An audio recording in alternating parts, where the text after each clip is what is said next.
Excuse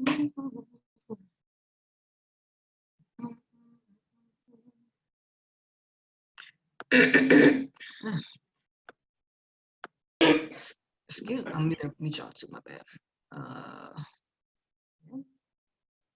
She don't think we can mute ourselves, y'all. Oh, cut it out now. Okay, welcome everybody to another episode of Love Language the Roundtable. Happy Sabbath, happy Saturday, happy weekend. So today's topic is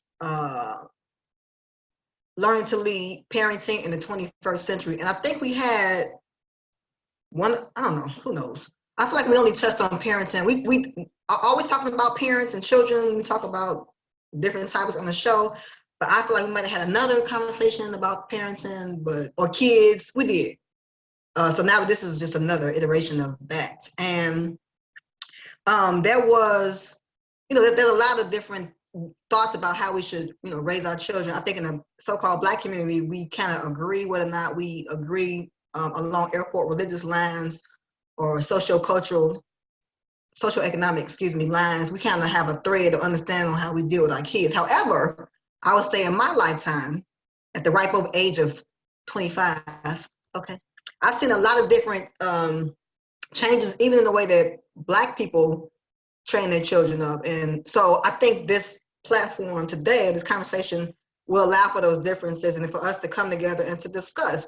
Because like they say with the adage, don't throw the baby out with the bathwater. Some stuff that's air quote old school or not common may be good, and then vice versa. So I hope that we all are able to contribute our thoughts. If you're watching online and you want to join, there's a link in the details section of the event link that shows you how you can join if you want to be an active participant.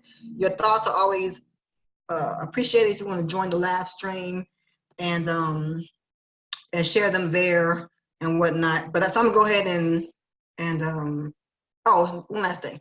And then also there was for those of you who are on Facebook, I know this will be on YouTube later, there was a video that circulated even recently. Now mind you, we put these topics together months in advance, but timing is always amazing because there was a video that came out maybe a few days ago, maybe a week ago, of a young Black woman, and she went to the school to correct her child, and people were in uproar on how she did so. So that's even opening up the conversation even more about what's proper and what's not proper. So the summary for today says, children provide a glimpse into the nature of their families.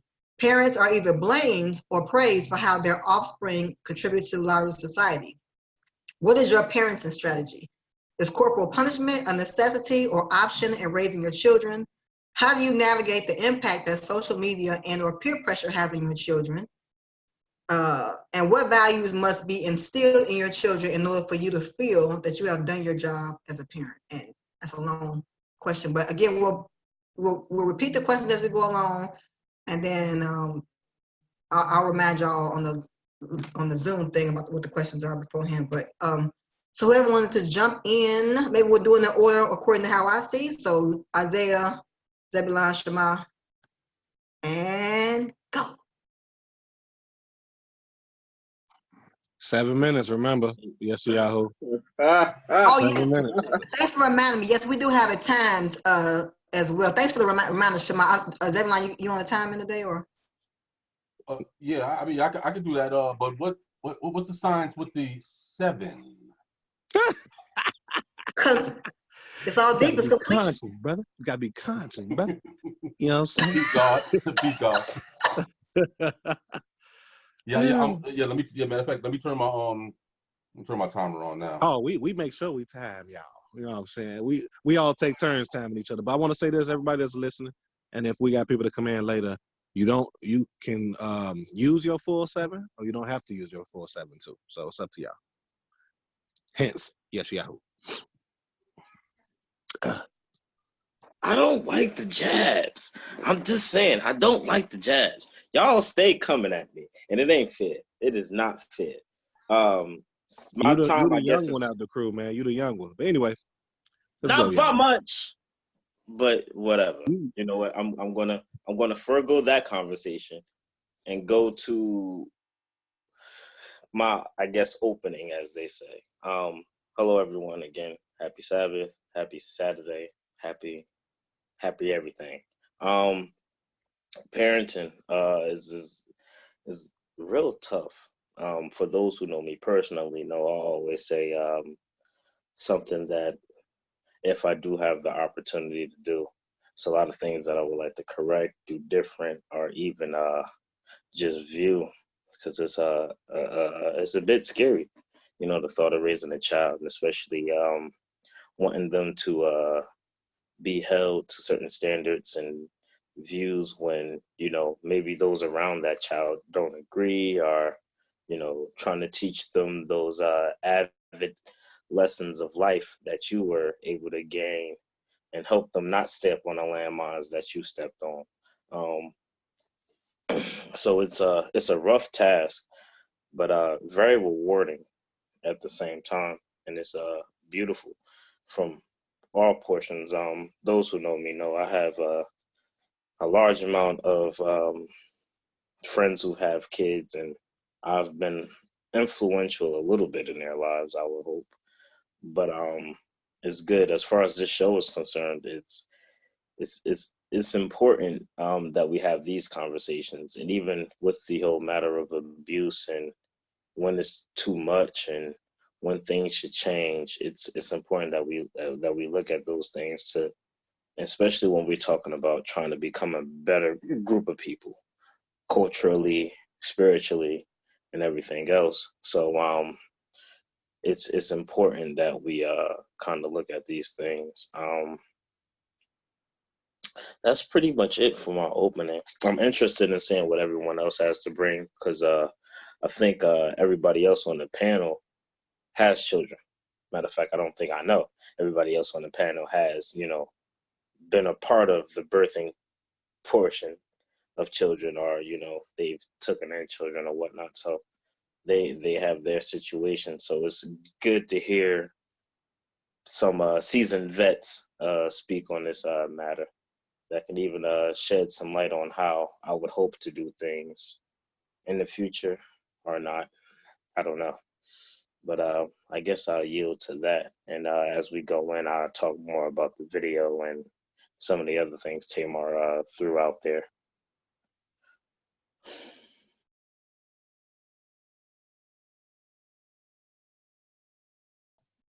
Okay, shalom, everybody. Yeah, touchy. Actually, not really touchy subject, but touchy because, of course, I think we all know that, depending on your age, depending on the generation that you come from, disciplining of children is, like miles and miles apart. What people see today as acceptable discipline versus well, let's say like people like let's say myself. I think I'm the oldest person on this panel, I believe. Yeah, because I'm the only one in their 40s. I think everybody else is in their like 20s. So yeah, but I think that we all come from different time periods in which at one point in time, physical discipline was a given. It wasn't anything to question. It wasn't anything to argue. It just was what it was, and you just got yourself in line, literally and figuratively. But I think in light of today's PC climate, nobody wants to do anything that can be construed as abusive or touchy or whatever. I think sometimes we get scared into scenarios, where we may feel a certain way, but we don't want to express it because it can open up the floodgates to people scrutinizing and zooming in on your, on what you do as a parent or whatever. And I think that's kind of unfortunate, regardless of what side of the, the platform you're at, whether you're conservative in your views or whether you're liberal. I don't think anybody should be frightened into into how they they conduct discipline in their household. But I think that this is going to be an interesting topic because of the fact that there's a wide age range and generational gap. So of course we'll be able to extract from multiple sources and kind of see where the land lays, so to speak. So that's my my opening. I'll yield to Brother Shama Talmidia.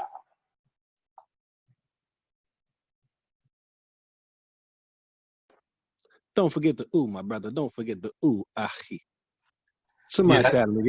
That's for you, not me. Oh, okay. You like what I did there right there. You like that? I like that. That was good. All right, man. This is going to be a good topic. The reason I think it is because not only are we going to touch bases on just society as a whole, so-called Black woman and man, as far as parenting, but we got a question that was actually added to it that bringing forth script, what I would call epistles. Some people call New Testament scripture. I don't call New Testament scripture, but you know, I call it the Besorah, the Gospels, and then the epistles, which is letters that's written to the people of the church.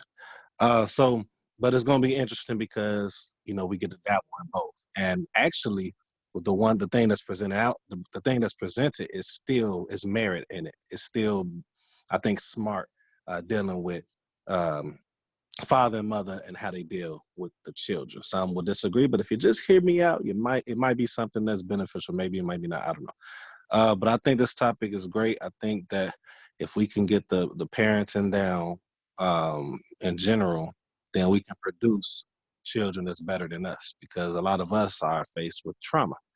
And if we could figure out a way to bring forth the knowledge and information about the trauma to our children, because they're not facing it like they're not used to it, what we know. But if we can bring the awareness and then show them why it's good to go the opposite direction, then they will have a better, I believe, well, I won't say better life than us, because when you so-called Black, you go be going through some stuff regardless because of your skin.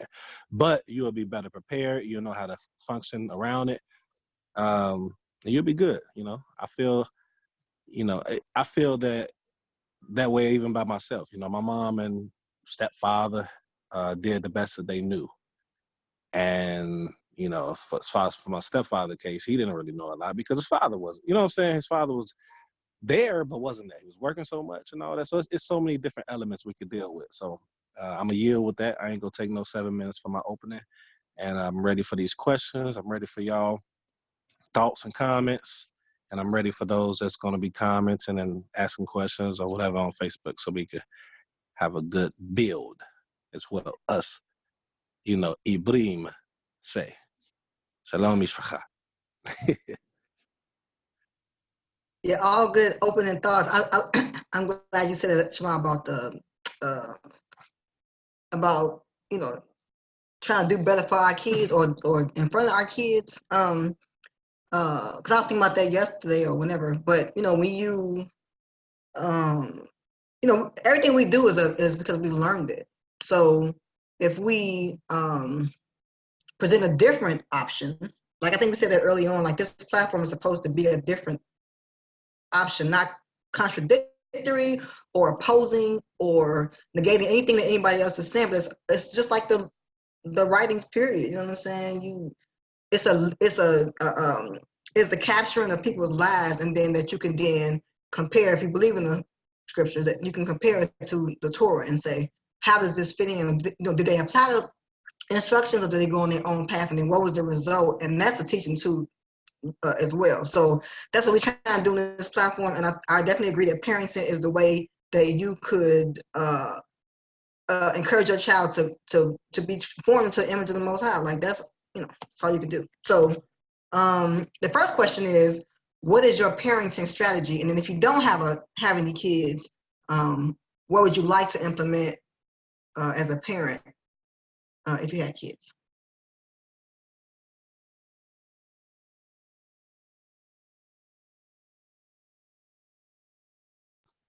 I think it's on. Oh, there you go. Okay. Yeah. Yeah. I'm sorry. I was trying to get this mute button to work. Everybody knows I don't have children, and What? Yeah. I'm so surprised. A young Black man with no children? Well, no kids. Exactly. That's horrible. Blasphemy. That is That is horrible. Okay. No, we don't hold any stereotypes out here, or any of those type of things. We speak truth to truth. So don't take offense. It was just a little joke. Parenting strategies are strategies that I would like to erect if I had children. The first thought that comes to mind is understanding, of being able to experience and have that with your children. I know the cliche model is you can't be your child's friend, but in some cases I would agree with that because there's clearly a difference in level. But being able to both express and understand is key. So I guess a strategy for that, in my opinion, would be to simply talk and create a line of communication or establish a line of communication so further strategies can be used, and keeping a line of communication open so situations that do pop up can be dealt with easily. I was talking to a colleague the other day, and she was it was a conversation that alluded off of a post that I seen on Facebook that said, when will we admit that our grandparents' way of raising children may not work anymore? It may be a line of abuse. And she was saying, culturally, for things to change, it starts off with one or even a conversation, and then that builds into other things, that builds into a way of action, and that changes for one household, and that trickulates throughout the rest of society. And I thought that was interesting. So looking to raise children, I think that's something I would help improve on. Looking at just dealing with a training for mental illness, and we was looking at children express certain feelings, and looking at the rate that a lot of these mental illnesses are diagnosed, and the symptoms are the showing of symptoms are often years before diagnosis happens. And you may ask, like, hey, this isn't a conversation on mental illness, so why are you bringing that up? The very need for conversation or talking and being aware what's going on with your child is important, especially in situations where you don't necessarily have the time. Parents are hard pressed for time. Matter of fact, either both working jobs, or there's only one parent in the household, and they have to divert energy to so many different things that they don't have the ability to sit down and say, hey, what's going on with you? So establishing early, those times in that area of communication, to me, seems to be one of my most prevalent strategies that I would like to implement. Even if it's like, hey, every couple hours a day, or even just for a couple minutes, families sitting down and discussing what's going on as far as, how do we find methods of self-care? What's going on through your day? How did you feel when such and such happened? Or how do you feel about talking about certain topics? And that might even negate, some of the more physical forms of punishment that we have, because we give the child the ground to kind of express themselves, holding true to their individuality while still remaining in control of the situation. So I'll yield there. I don't want to ramble, but I'll pass it on.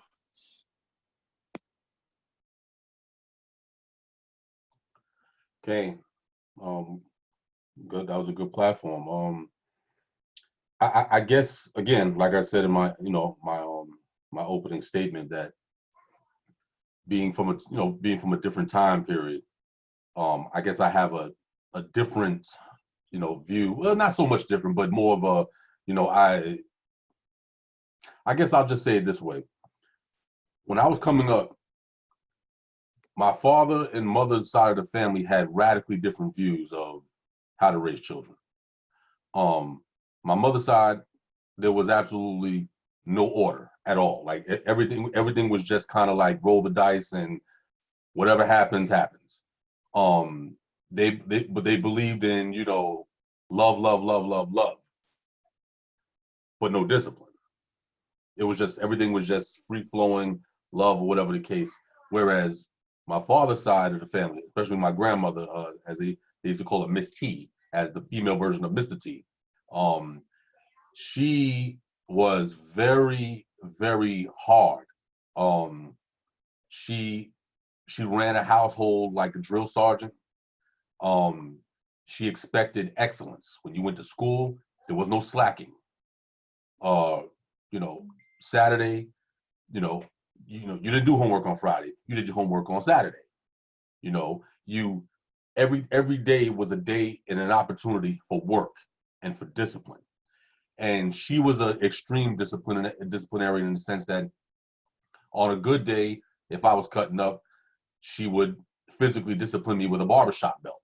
And I think y'all remember those wide, thick leather belts. And yeah, and she, sometimes she used to beat me till I was just ready to go to sleep. I just be like, Grandma, can I go to sleep, please? Because it was just like, just wearing you out. And on a bad day, she used to have a nightstick, like a police nightstick. And, a couple times I caught that, kind of like one time she fractured my elbow. Not because she deliberately tried, but because I went like this. I had this weird thought in my head of actually trying to protect myself. And it kind of hit my elbow and jacked me up for a while. But the funny thing is, I look at all of these things, and I say, well, what she was doing, was it wrong? And is that level of discipline as wrong as the flip side, and that is a life of love and absolutely no discipline whatsoever, and allowing the children to do as they please, especially at an age where they're not able to, they don't have the mental faculties to make sound decisions as to how they should go, move to and fro. And I realize that there's an element of dysfunction in both sides, but there was an element of goodness on both sides, especially with my grandmother, because I realized that as I got older and I had a chance to like really talk with her before she passed away, that, she of course apologized. She was like, well, she called me by my government name. She was like, James, I'm so sorry. I know I was hard on you. I know that, she was like, but I just didn't want you to, I knew the world that you were going to grow up in, and I was trying to prepare you, because they're not going to hold your hand. They're not going to love you. This world will kill you.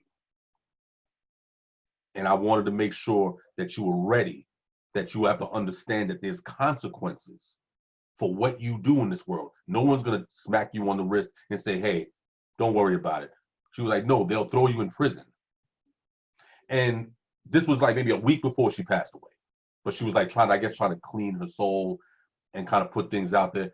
And I told her, I said, Grandma, I said, I'm a grown man now. And I completely understand now. I didn't understand that. But I understand where you were coming from. Not necessarily, what you were doing, whatever, because that was rough. But I get what she was trying, what was coming behind that, and what she was trying to accomplish. Because again, she's from a different time period. Same thing with my mother. I understand what she was trying to do. She wanted to shower her children with love, or the love that she understood, and just love, love, love. But she didn't have the discipline to give us, because she didn't understand it, because there was no order in that house. And so I was able to extract from both of those elements. And that's why I realized that in my parenting methods, there's three things that I use. And of course, this is also extracted from scripture and how the Most High deals with us. There is severity, because we know that the Most High can be severe. We also know that the Most High is loving and compassionate.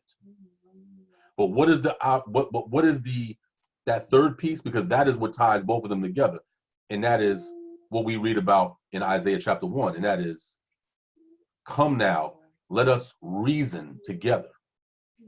So there has to be reasoning, and I think that when you're expressing yourself to your children and showing them what is right, what is wrong, there has to be an explanation. Not saying that this is what you're going to do. That's not enough to just tell a child, do this and do that, because they have to understand why they're doing it. What is the motivation behind what they do? This comes, of course, with the idea that expressing yourself to your children, letting them know that, yes, even though you're still not old enough to really understand the ramifications of your actions, but I'm going to groom you to that understanding. And that starts with communicating with your children. They're little people. They're not, they're not toys. They're not animals. They're little people with little minds, but their little minds will eventually become bigger minds. So severity and compassion and love, they have to be used together, but the only way they can be used, there has to be reason involved and not emotion. And that's going to be something I'll get into in the next segment. Not, reason over emotion. And I got 11 seconds, so I will concede here. Cool. Go ahead, get me started. Akamore, right about now. So, we was talking about implementing comments, like the panelists want to comment on, something that another panelist might have said. What I want to do is I'm going to implement that within my 7 minutes, so I won't have to circle back to me, if that's cool with y'all. So, I loved what he said, man. The question is, what's the parent strategy, right? So before I go into mine, I want to say what he said was amazing at the end. A lot of parents, my mom used to do it, and I'm sure all of us have done it. I stopped doing it probably recently within the last couple of years. Have anyone of y'all ever said, because I said so? Have y'all ever said, because I said so? That's why. You know what I'm saying? Like, I get it. I get it. We want to show that authority, which we really don't have to. We are the authority. But what he just said was amazing. Think about it if you have a dog. Anybody that's used to having an animal, well, not a cat, because cats, for some reason, are just a little more, independent than dogs for some reason in the animal world. But you can't get mad at a dog or try to, you have to do it right in the moment. You have to show and explain right in the moment, or they will not get why you're upset with them. So what I'm saying is, like, when we're trying to express stuff to children, we have to explain why. We should, we don't have to. We can do anything we want to. But I'm saying we should, because just because I said so, what I've learned, especially even with myself when I was younger, that don't suffice. It's like, man, it's not allowing us to, express ourselves, but it's a level to the expressing. It's different variables. Like the child should understand what type of expression they're allowed to do with the authority figure, because that's going to transition into the real world. You can't just express yourself the way you want to at work, in front of a judge, in front of, you have to do it in a certain manner with certain respect. So when I say express yourself, I'm not saying it like society do today, like the white parents allow their children to do it. I'm saying they need to learn how to do it so they'll know how to articulate and speak in front of different people as well. My strategy. So how many minutes I got left? You have 4 minutes and 27 seconds. Cool. All right. So what's my parent strategy? That's deep. That's deep, because it depends on the subject. If we're talking about, am I a parent that go exert physical on the child? I'm one of those parents that's lucky enough that don't have to, I guess. My voice alone, when I get, a certain way, my look alone. And then I also started from the beginning. Any advice that I could give to any parents is to start in the beginning. Don't start when they're 3, 4 years old and then try to start disciplining them. because now you got to sit up here and break 3 years of letting them do whatever the heck they wanted to. So I started real young with both of my children. Like I'm talking about before 1 year old, you know, so I didn't have to worry about certain things that certain parents have to deal with due to that. So my parents' strategy is starting young, teaching the differences in regards to what and what should not be done. But when I do that, I am gearing it towards the real world, the future too. I'm not doing it just because I am the father. I'm just a father figure. You know what I'm saying? Or I'm just a parent. I'm not doing it because of that. I'm doing it because I'm looking towards the future for them. I'm looking towards things that my mom and dad didn't do with me. You know, bless their heart, they did the best that they knew. So my parenting strategy is to try to remove the trauma that has been passed down through parenting on the children. Hence that video we saw. And I'm sure we go get into it later as far as the video. How much I got left, Ak? 2 minutes, 38 2 minutes. seconds. Okay. So, you know, I deal with that. A lot of communication. Children is no different than a husband and wife from a standpoint of needing communication. When you're not communicating, then what happens? Stuff fails. So when you're thinking of a husband and wife or boyfriend, girlfriend, or whatever, when they fail, what happens? It's more than likely it's due to communication. It's due to not being able to accept certain things as not understood.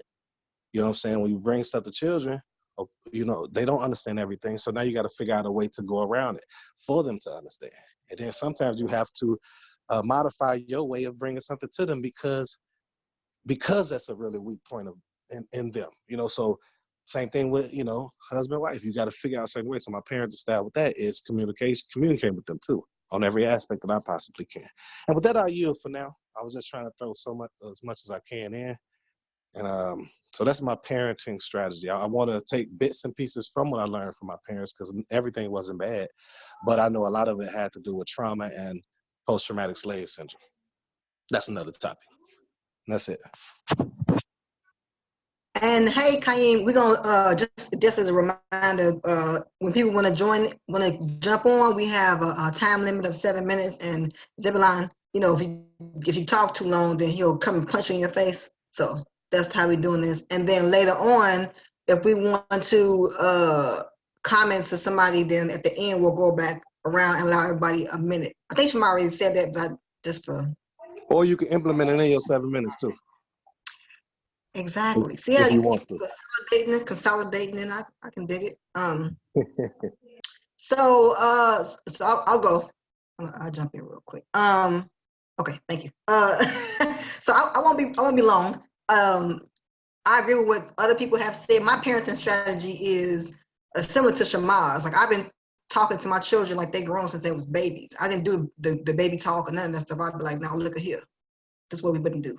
So I think it helps with their speech and all of that, but even on a different level, I think it shows them accountability early on. And I know the next question is about corporal punishment, but I believe, well, I won't answer that question yet. So I think that my strategy is basically communication, open communication about everything. And I learned that from my father. So my father was very open and honest with me and my brother about anything. And so there was never any shame, even about just something simple as like body parts, you know, calling them by their proper name. And other people might have been cringing at that, but I honor and I respect him for even showing us that, because I feel like it's benefited me in talking to my children. And so that if something does happen, right, they can still come and talk to you. You know, we should want our kids to tell us anything, whether or not it's cringy or uncomfortable. They should want to come and talk to us, and then we can talk about solutions or resolving the problem. But they should never be afraid to come and talk to us, because that just opens up the door for wickedness to come in. You know, especially if we say that we're trying to train them up in a certain path, then it's our responsibility to allow room for them to stay on the path and not be a hindrance or not to be a stumbling block in them doing that work. So definitely communication. I also believe that we should have fun with our kids. So we shouldn't, like, I don't think I should take myself too seriously. So if I stumble in front of them, and I said to them years ago, when we were still living in Maryland, I told them, I said, if I do something, say something. You know what I'm saying? Tell me when I'm doing something wrong, because we at some point, I'm your mother, of course, but I need somebody to come and remind me of what I'm supposed to be doing. So, and all of that is a certain level of how you talk to people across the board, whether they're your mama or daddy or your children. There's still a certain way in which we talk to each other. That's a whole nother conversation. But we should be open for rebuke, if for no other reason, that we're trying to be the example on how they ought to be as individuals, and also when it comes to their household, how they should operate in their household. So that's my parenting strategy. I try to have fun with my kids. I taught them how to roast each other. You know what I'm saying? They learned that from me. And now I sit and roasting each other and me. Hey, See, from Chicago, you already know. So I love my kids make fun of me, and I get it right back to them. I think that allows for joy to maintain. For joy to be present in the household, so that when you do come at them harshly, they can receive it. So that's my time. And Kanye, if you want to jump on. Can y'all hear me? Can you hear me? Yeah, we can hear you. Yep. And the first. Yep. Oh, and the first question. Oh, go ahead. My bad. Come on. Go ahead. No. The first question is, what is your parenting strategy? I'm not sure if you see it in the little comment thing. No, I can't. But I did. When you messaged it, I saw what it was. So okay. So as far as a parenting strategy, I mean, to be honest, from my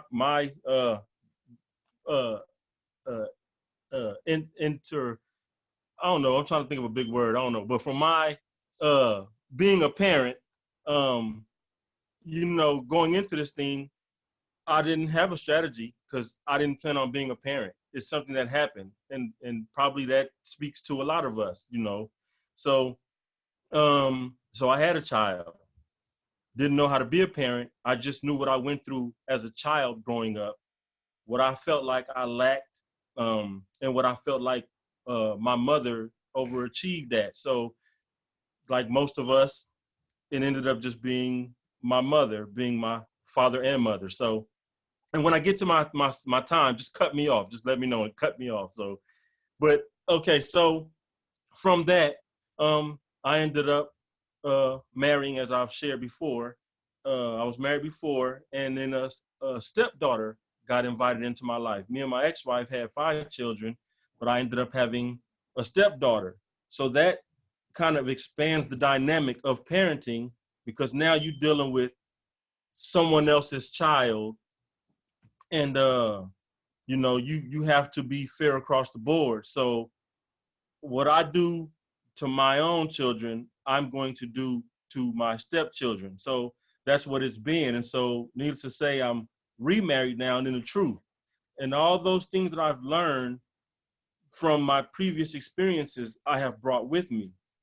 So now I'm in the house with 5 stepchildren now and 6 stepchildren.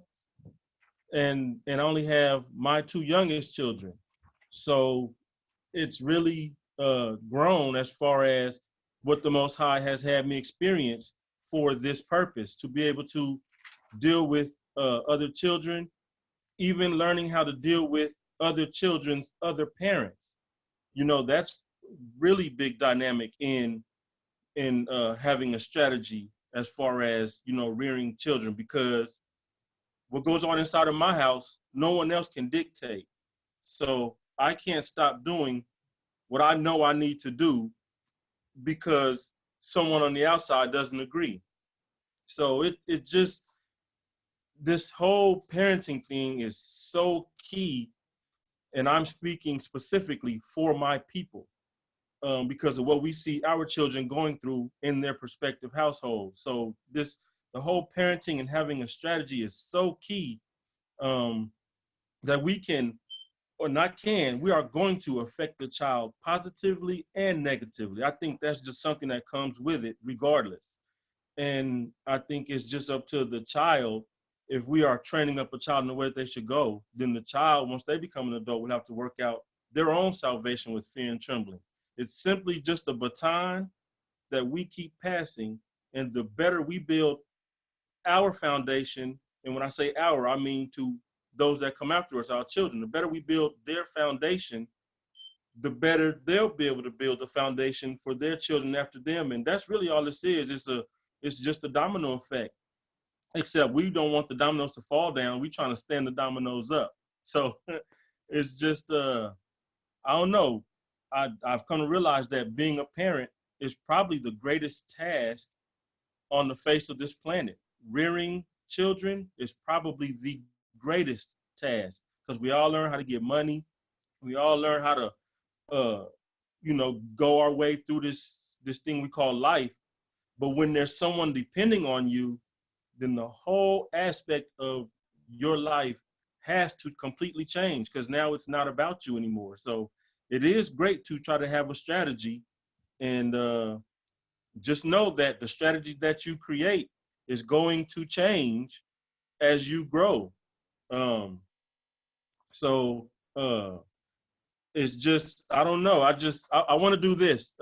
So I'm going to see if this works and show y'all Hey, y'all. what I'm talking about. Hey, y'all. Tell them I said hey. Oh, hey, everybody. Shalom, shalom, everyone. Y'all Beautiful got a family. school going on over Beautiful there. family. I love it. That's right. Yeah, I stopped my lesson a little early so we could jump on this because I felt like my children need to be a part of this also so they could hear what we parents have to go through as well. So I think they need to know both sides of the spectrum too. So we're doing this. We'd love to have them speak too. You know what I'm saying? We have, have their thoughts or whatever if you all want. praises. Yeah, they really can if they want we'll to. we'll give you an extra. If it's okay with the rest of the panel. Since you got like 7 people there, 8 people. give you an extra 2 minutes or so. Let everybody else come in or whoever you want to speak. Just to get their perspective. I think that's awesome. Or at least your wife. Yeah, that sounds good to me. I don't think she'll mind. She floating around here somewhere, but yeah, I don't think she'd mind at all if they spoke. I'm glad that y'all invited that because I would like to hear that. Hear their feedback on this topic, just to know what their minds is. If they have ever tried to put my shoes on, myself and my wife, of course, if they've ever tried to put our shoes on and be like, dang, I wonder what it would be like if we was parents. Like, would I want my child to do this, what I'm doing to them type of thing? Because I put myself in their shoes. Hey, would I want this to happen if such and such go on? And I think that's a good thing that we need to do. You got 40 seconds, my brother. All right. All praises. All praises. Yeah, so when they start off, we got 7 minutes. So my daughter just asked me what's the topic about. Mind you, I have 6 daughters, and this is my youngest daughter here. And this is my last daughter. Right there, that's her. So I'll just say the title again for everybody. It's called Learning to Lead, Parenting in the 21st Century. So we're basically talking about how to be a parent. Y'all heard that? Learning to Lead and Parenting in the 21st Century. So y'all need to think about it. And y'all can even share what y'all see and what y'all know of with y'all friends in conjunction with what y'all are being taught and what that you're learning that the people outside of this house aren't getting. Learning to lead. And actually, I'm sorry, Kaim. Actually, we have a question that might even be more appropriate coming up about the impact of social media and peer pressure. So I definitely, when we get to that question, would love to hear the room's thoughts on that. Oh yeah, then I'll let them speak when the next time we come around. When we get to that, I won't even say anything. I'll let them talk because they social media agents. Yeah. Okay, sounds good. Okay, that's it. I'm done for now. Thank you. As Marley Marl would say, next up, I believe that's Shema. It's me. I think it's Yeshayahu. Yeah, Isaiah wanted to do a minute comment. Oh, yeah. Yeah. So real quick, when he do his minute comment, after y'all, I don't know if y'all wanted to comment on Chaim. I hope I'm saying his name right. But I actually wanted something to say after Isaiah on Chaim. Just something real small, about a minute. And that's it. And I don't know if you,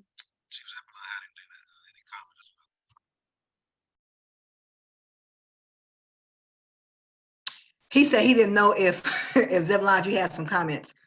So Shema, your mic was kind of weird for a second.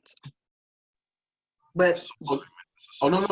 Because I mean, obviously, I mean, I on the question that we were dealing with just now, I think Shema had to address the question, then you, and then of course, then we were going right back to we were going to go to the next question, right?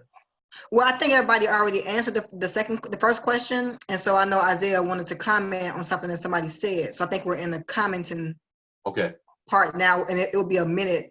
Whoever had something to say, it will be a minute. I think. No problem. Yeah.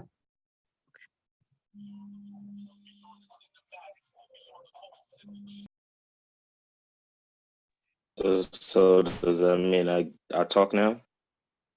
Yes. Yeah, shoot, my brother. I'll use my 60 seconds to address both things that I was going to speak on, and try to be quick with it so everybody else can have their time. Chief Zeb, you mentioned you know, the situation with your grandmother and the harshness. So I'm gonna just elect to wait till we get to the next question, and I'll go into that and where I have more time. Hey, go ahead and do 2 minutes, man, because 1 minute per person. Do 2 minutes. One for Zeb. Because it ties into what we're talking about next, so I'll just wait for that. Kaim, I hope I'm saying your name correctly. Very powerful, man. It's great that you actually have your children sitting in, you know, and reflecting and kind of seeing what, you know, goes on with being a parent and what are the tough questions. Something I think Tamar, you mentioned about strategizing with finding the enjoyable things to deal with your children.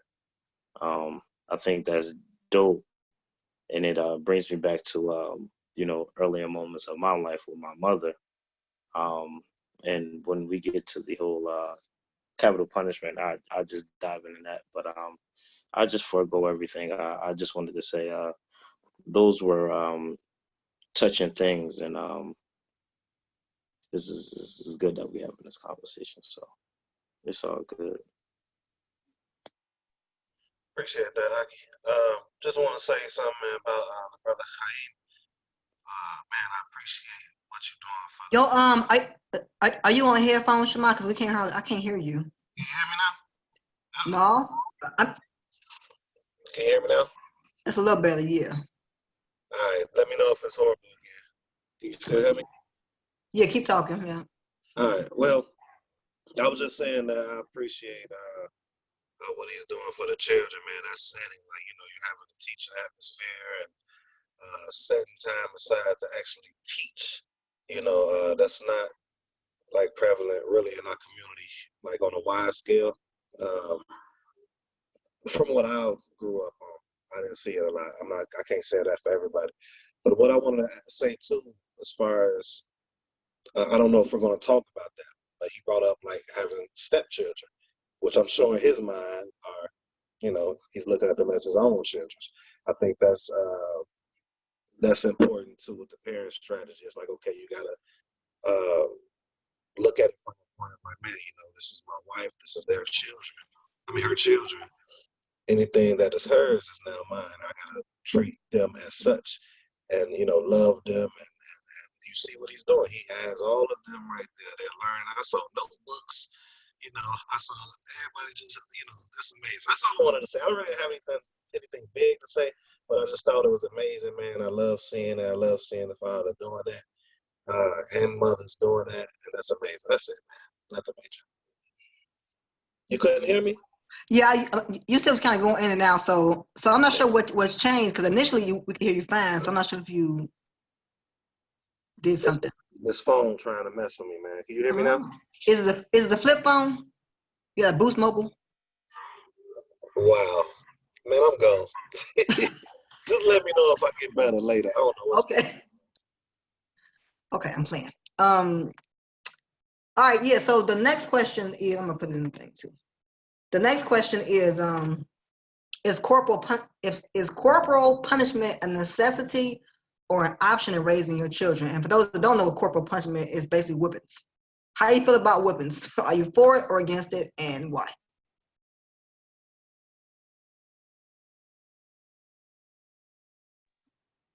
Sorry for the lag. I guess I'm first. Zeb, if you can, since you're timekeeping and I'm using my cell phone, this go around, if you can just give me a heads up on my time. Corporal punishment, is it a necessity or an option? Can it be both? I think it depends on the scenario. So I think in most cases it's an option.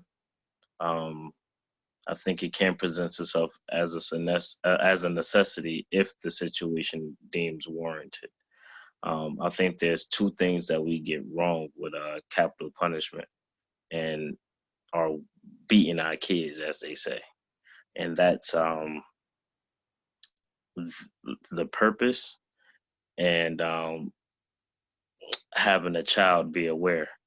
Shema, I believe you said is much like having I believe you compared it to a dog, not comparing children to dogs, but understanding why they're being beat. I remember growing up, my mother was the lead disciplinary in my life, and much like Chief expressed with his grandmother, she was a bit rough at times. It didn't take her that long to express why, but as a kid, I had already knew. I was a bit more resourceful than most. I can't say that because I don't know what other kids were, but I was resourceful as a child, and always in or hearing or around certain conversations that maybe I shouldn't have been privy to. But at the same time, I knew she was battling some issues of her own, and bringing forth a child or teaching a child. Her methods was, hey, if I don't get to you, then somebody else will. In an area that we came from, that was probably true. So her usefulness of that style of punishment was deemed necessary. And first of all, she always told me she don't raise no punks, and it was going to be a position where, hey, either I'm going to get you before these streets do, and I'm not about to let you run away from them. So she was, in her mind, she was teaching bravery and courage through the chastisement of myself. Sometimes warranted, sometimes not warranted. But what she did do was always explain what her reasoning for whooping me at that time was, whether I lied about something or I got bad grades or, there was other issues. She definitely gave me a reason. It wasn't much communication on whether the reason was warranted or not. That wasn't my place, but she definitely spoke why. Sometimes in the course of beating me, she was one of those, didn't I tell you, as the swipes was coming in. So can it be a useful method? Yeah, I believe the excessiveness is when it becomes abuse.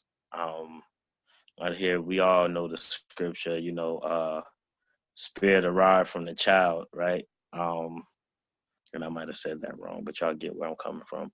I don't think we should spare the rod. I think we shouldn't use the rod as willingly as we do. It shouldn't be the first method, which is compound with my initial conversation with communication being key. Because a lot of things can be expressed and a lot of lessons can be taught through speaking instead of coming to making a situation one of physical. So am I for it? Yes. but I believe that there's other routes. And I think knowing your child too, all children don't respond well to being whooped. Understanding who your kid is and how they respond is can also be a resourceful tactic to know when should you use it and when shouldn't you. Chief, where am I at on time? 2 minutes, 2 seconds. Okay, good. I have 2 minutes and 2 seconds in. That was kind of one of the things that always bothered me. Is even as a kid, I would remember like being angry that I got whooped. Not more so looking at what I did, but after a while, it was kind of, well, I did do such and such, and she did tell me not to do such and such. There were some situations where I didn't do anything, and and I didn't agree with that. But over the years before she passed, she got a little more used to speaking in a way where it was like, okay, let's talk about this. And she apologized. She did apologize for some things later on down the road. But we came from a family where it was one half was stern, and the only I guess you could say more softer natured was my grandmother, who ultimately wound up raising me up until adulthood and whatnot. So I think it depends. It should be a strategy to when and how you reprimand a kid using a physical, and that also goes into what you use, because certain things should definitely not be used to hit no kid. I don't care what the circumstance is, and that's something that we I think over the years and generation after generation, we've become accustomed. Matter of fact, there was even a joke that I seen on Facebook, and I'm quite sure a lot of people can attest to this. My mama beat me with the closest thing to her dominant hand, whether it was, hey, my mom was right-handed. Whatever was next to her right hand, that's what was being used. I remember, is that Tom? Time. But no, but just, finish your thought though. I'm playing, man. Okay. Okay. I remember a time when my mom's smacked me so hard that my nose started bleeding, because she thought I broke a toy, a little Barbie doll that she had from her youth, and there was some emotional attachments to that toy. And I remember I was playing Final Fantasy VII, and she reached back and walked in the house and bang. And I was like, what? Completely confused. I was 6 years old at the time. Never forget that. I guess it stuck with me. Never forget it. But if we're talking about things that we would change, and I'm going to wrap this thought up with this, capital or corporal punishment necessary at times. The things that I would change from my youth to me raising children would be where, when, and how that capital punishment was used to increase effectiveness. And I'll yield there. I apologize for taking more than 7 minutes. Who's on, Shama? I think it's your turn and then it's mine. As far right. As far as the corporal punishment, okay. Yeah, but can you hear me though? Am I clear? I just want to know so when I do speak. A little bit better from last time, yeah. Good. All right, cool. Go ahead, my brother. Okay. Yeah. And definitely along the lines of what Brother Isaiah was saying, Yeshayahu was saying, that there's a lot of dynamics that has to be dealt with when we have any kind of conversation about whether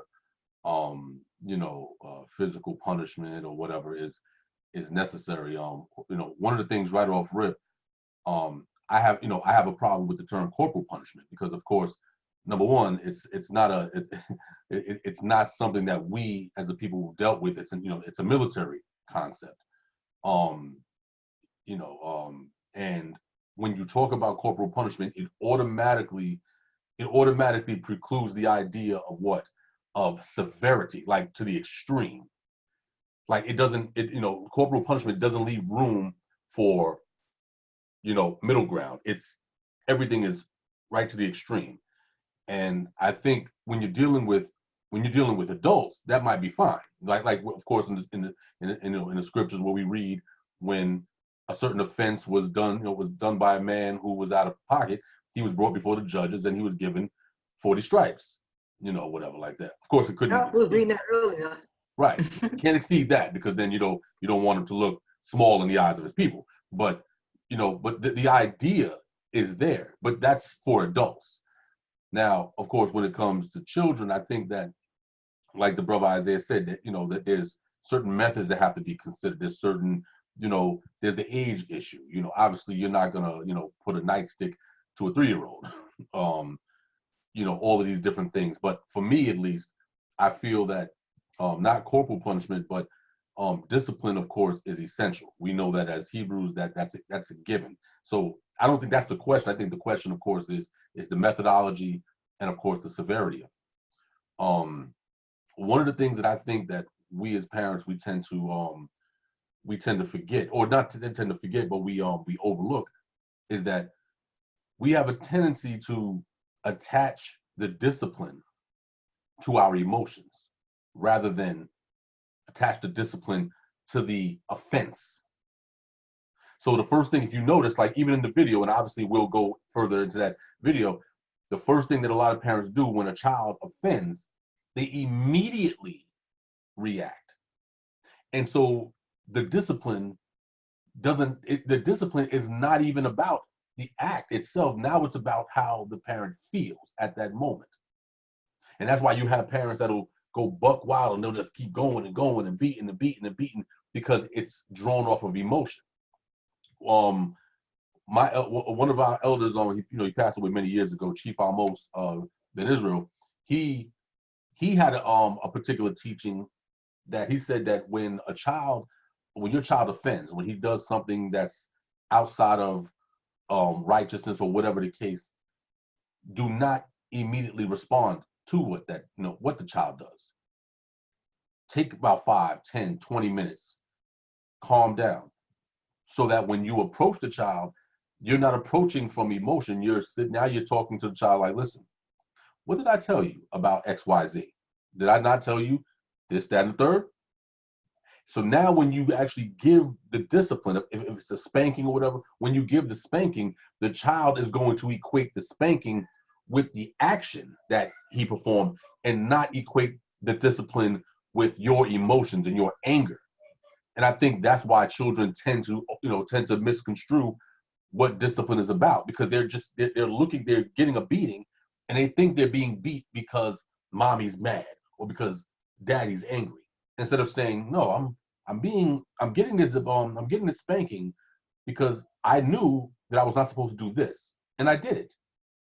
So this is the repercussions for what I'm doing. But if you're attaching your emotions to it, the entire message, the entire purpose of the discipline is lost.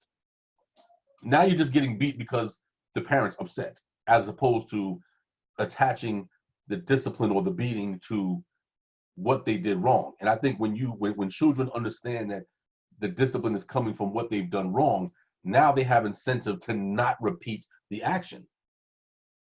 But again, if you are attaching it to the parent's emotions, then the child doesn't really understand what they've done wrong. All they know is mommy or daddy got mad out of the blue and now I'm being beat. I don't know, and that's how I kind of came up with my grandmother, was that there was times when I used to come into the house and didn't really know what to expect. Like, was she gonna beat me? Or because I never attached these beatings to what I was doing wrong. It was only, how is grandma thinking right now? Does she have company? Because if she has company, I know I'm not gonna get a beating. Cool. Or if she's alone, oh, I don't know what to expect. And that's confusing for children. But if children if they're able to attach the discipline to an actual actual disobedience, then when you do give them the discipline, the lesson is being learned, and you don't even have to give them regular beatings. You can simply say, like I told my son, what's the rules? What's rules and protocols here? What's the and he'll, oh yeah, Abba, oh, don't do this, whatever like that. Okay, and then he goes away from doing it. So for me, just from my experience or whatever, I think that you have to be able to separate your emotions from the discipline. Go into the disciplining, but lacking any emotion, so that the child has nothing to attach it to other than their own actions. And I think that they learn quicker. Like, and I, like even with my son, all I have to do is say, what is the rules? And it's a done deal. And so physical discipline only comes in drastic situations. And I think that that's the only time that quote unquote corporal punishment is necessary. It has to be the last resort, not your first line of defense. That's abuse. But last resort, no, that's exactly what it is. It's last resort. It's severity. The Most High does it to us all the time. He will reason with us. He will admonish us. But then when there's nothing else to say, okay, time for this work. And I have 8 seconds, so I'll tap out here. And also, we keep mentioning this video, so so Shamad is going to give a brief description of the video, and then so Zebulon, if you can give him 8 minutes total, just because we keep talking about the video and maybe people don't know what we're talking about. So. All right, before you start me though, because I'm gonna give my answer. But that would be that's gonna be 10 minutes if you talking and. Oh wow! Forget. I'm just playing. I just want to say something. I'm gonna try to be real quick because. Okay, let me just go ahead and start, man. I'm gonna try to condense it as quick as I can. That's always hilarious when an Israelite says, "I'm gonna be real quick." But I am though. So that's madness. All right, look, real quick. You know how we do. All right. So because she put me into because my mind, man, y'all don't know. Some of y'all might disagree with what I'm about to say right now, but I'm about to bring some stuff out. So just hear me out and try to just roll with me. So I'm gonna start with the video. So in the video, woman gets a call. I guess something took place in school with her child. She comes there, and first of all, what made the video bogus is they recorded it. In the process of recording it, she's saying what she's about to do. She goes and do it while they're recording it. Whoever's with him, she grabs him by his clothes or whatever, yanks him up. That's something that's done, and then brings him out, telling him what she's about to do to him. He's about to get whatever.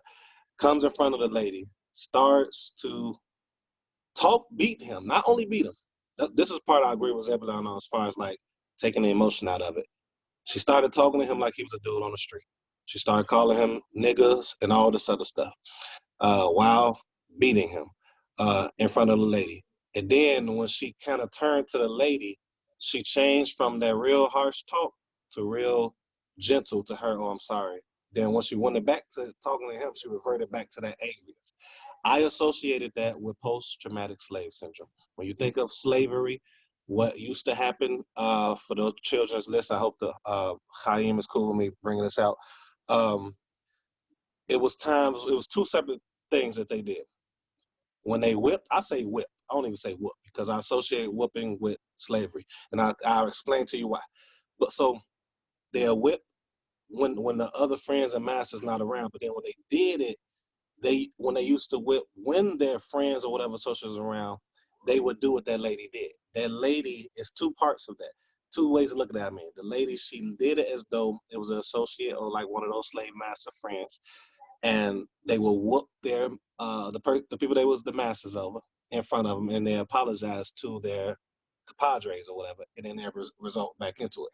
Now, that's one part of it. The other part of it is she is not only talking to the child as though it's somebody on the street that they don't know. That's the part where Zebulon was talking about taking that emotion out of them.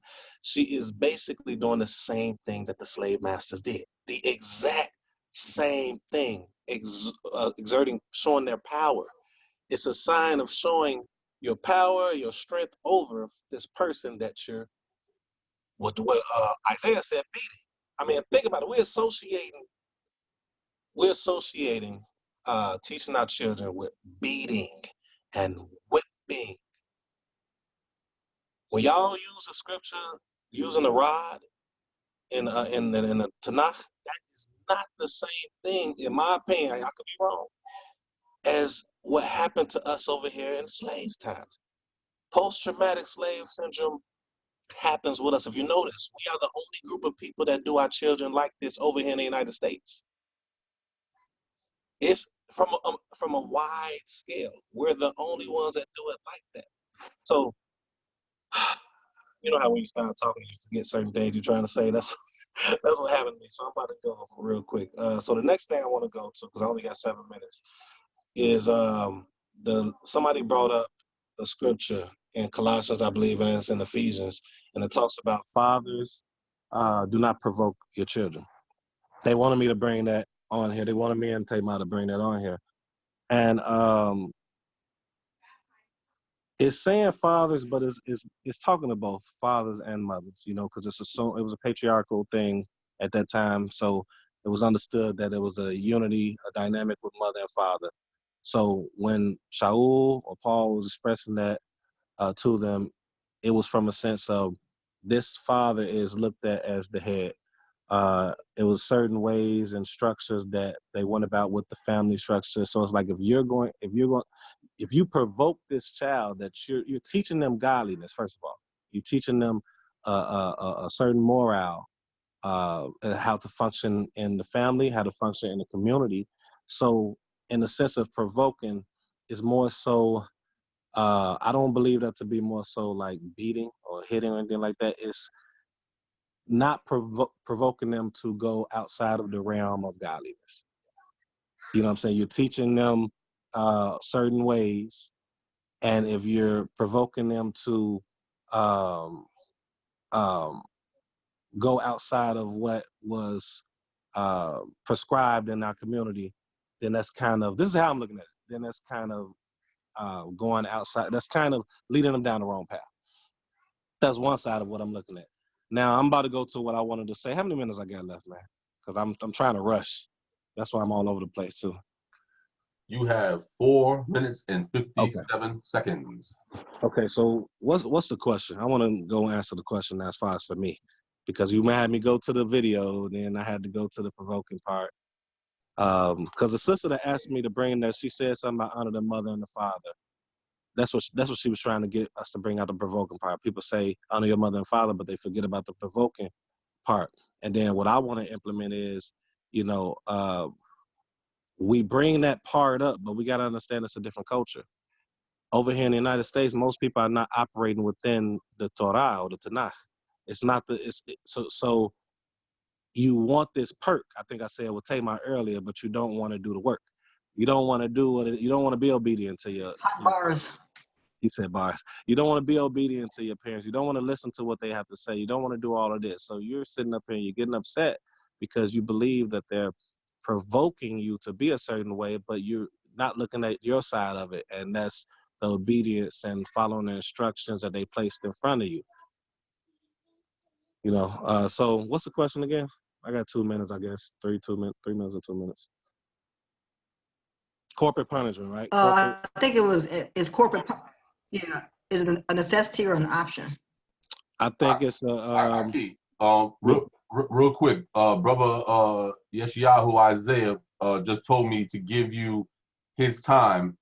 I guess because maybe I think he feels that your platform needs to be expounded more in detail, and it doesn't make sense to try to cram it into 2 minutes. So I'm resetting you right now for 10 more minutes because you had 3 minutes left, and then plus 7 minutes, so you can make it do what it do.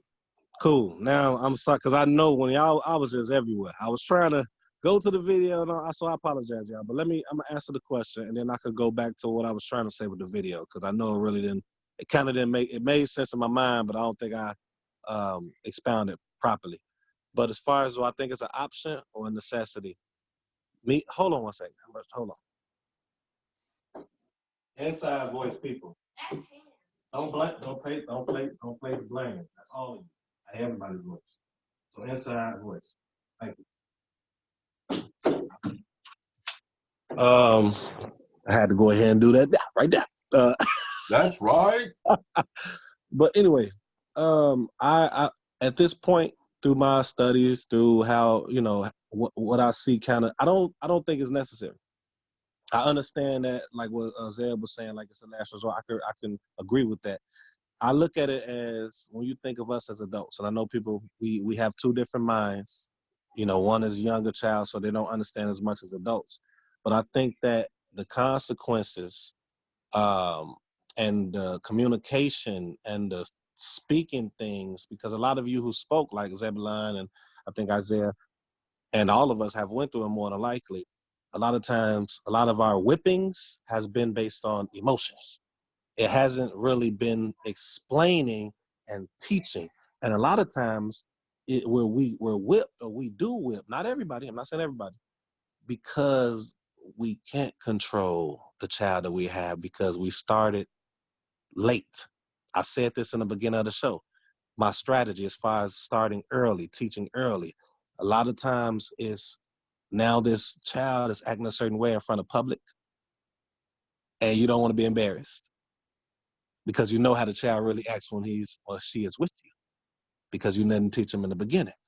You know what I'm saying? So so do I think it's a necessity? I do not think it's a necessity because I feel like if depending on the child, unless it's like a mental illness or something like that, they are capable of soaking in information. They are capable of knowing what's right and wrong.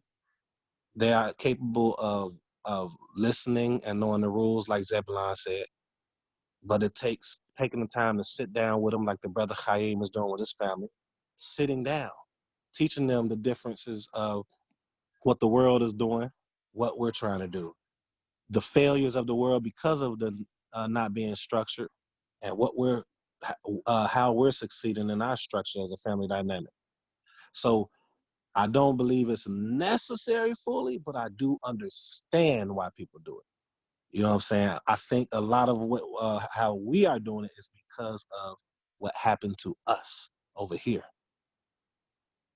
I don't know if that was the case from my studies. I don't see it if that was the main case before we was brought over here in slavery. So that's my answer for that.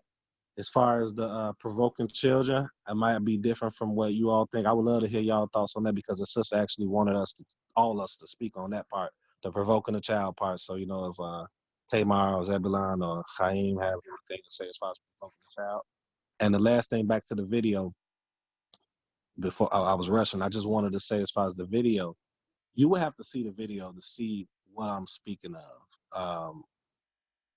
It was pure hate to me. She could love her children, which I don't know. The way that video, I don't know if you saw No, brother. No. What? There's no question about what was happening in that video. That is a hatred for a child. I saw the video. I was like, no. I was like, you know, let me not cut you off. I'll say you good. No. I'm gonna say what I have to think about that after the fact. Now, continue your flow, bro. Yeah. So about another minute, or about 30 seconds to a minute, I'm done. I said it to the panel that's on right now. I broke it down so good in text. I can't even say it in words properly, explaining why I say it's mimicking slavery. Even whippings itself is mimicking slavery, unless you're doing it in the route of what Zebulon said. You sit down, you explain, you talk, you remove the emotion and remove the control too. Remove the power. You know what I'm saying? Because a lot of times we're doing it because we are in power. I'm talking about on a mass scale, not like those that's really trying to teach their children the right way. We're doing it because we have the power to do it. Remember I said earlier, because I said so. How many people say to our children, because I said so? And now I've said it. I've said it before in my early years. I changed that because they have to know why. You have to explain certain things. And I'm repeating myself because if anybody listening new right now who didn't hear me in the beginning, if you don't explain, it's no way for them to really learn. They have to know. You know, I mean, so that's it. That's all I got, man. I'm all over the place right now. I done lost my swag, y'all. I'm sorry. I got like 4 children up in there, man. They kind of throwing me off right now. They ain't sitting down like Chaim family over there. You know what I'm saying? That's it. So are we gonna shift it to is it gonna be Tamar and then are we gonna we're gonna go to Kaim after you, or how you want to do it? Yes. Yep. Because we still answering the second question, and I won't be long. So once I do my 7, well, air quote 7 minutes, and I'll then Kaim. Then we can go back to the beginning. Yeah, it's always like I said earlier. It's incredible when a Hebrew sit there and lie like that on camera. It's not gonna be long. Lies. Hey, I wasn't lying, man. Yeah, listen.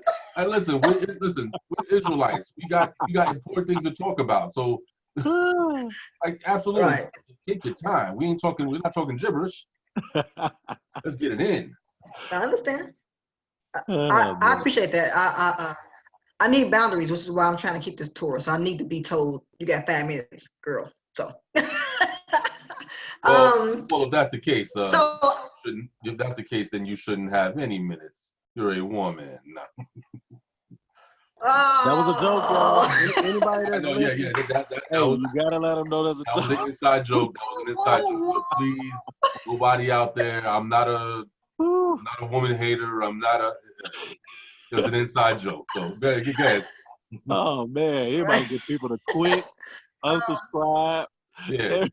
That ain't no love language. That's hate language. So what I was gonna say was basically like I agree with all of the different points. And I can only really just say that so to the question, is it a necessity or an option? I think it depends on the kid. Again, I got 3 boys and I don't remember ever whooping none of them like that. You know what I'm saying? Like I don't remember. I'm getting older. But with my oldest son, I don't remember. Like I said, we was talking to him straight up, like this is what it is.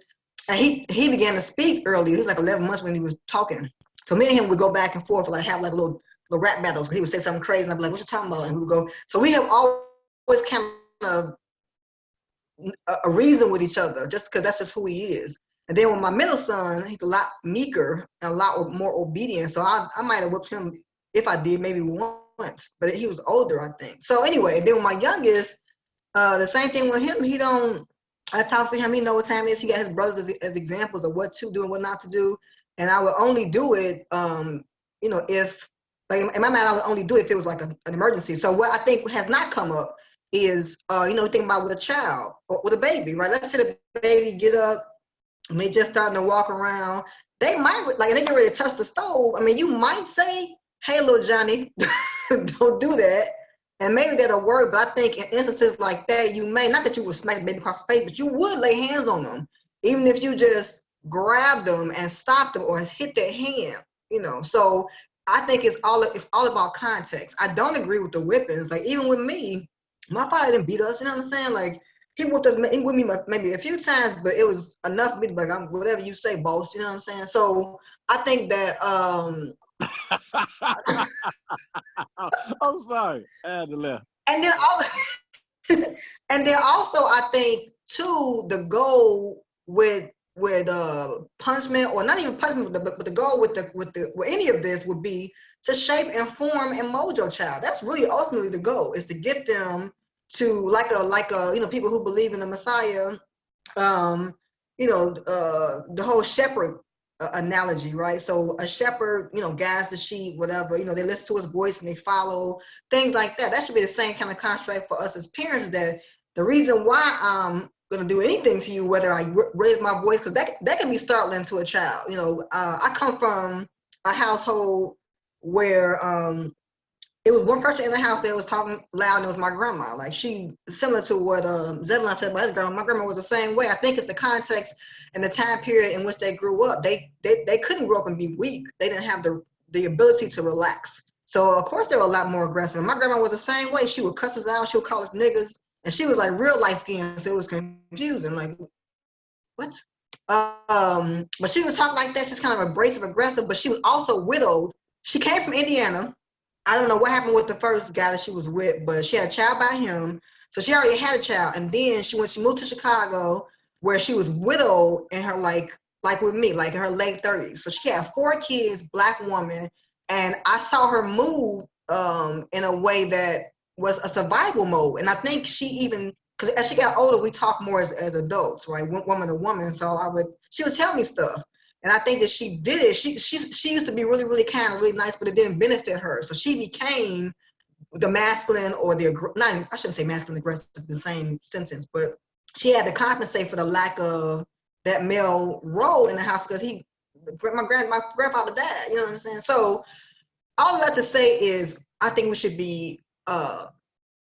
should correct our people, but we should also remember that we are not even forget about slavery. We coming out of a lot of stuff just from the drug epidemic or black men having to be sent off to war. My father and my uncle, my father wrote a letter when they was trying to draft him during Vietnam. He wrote the government a letter that said the God of Israel is black and I ain't going. And they basically didn't talk to him no more after that. You know what I'm saying? And then my uncle, I think something happened with his leg or something. He didn't go.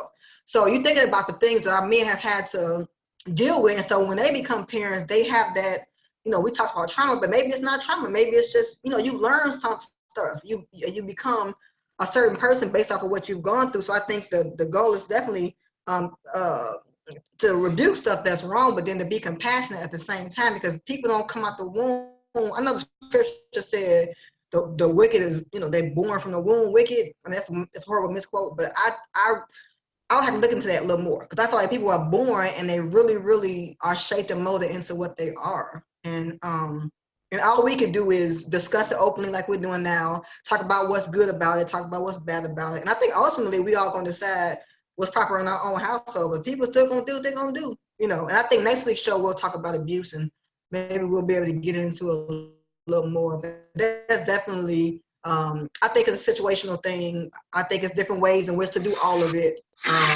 But the goal should always be to correct your child so that they're not condemned in the end. So, thank you. 35 seconds. Thank you. I'm done. Bring it out, Doc. You muted, Chaim. You're muted. You've been talking for about 40 seconds and we ain't heard you. Sorry. Can you hear me now? Yeah. My bad. Okay, so we'll reset the time.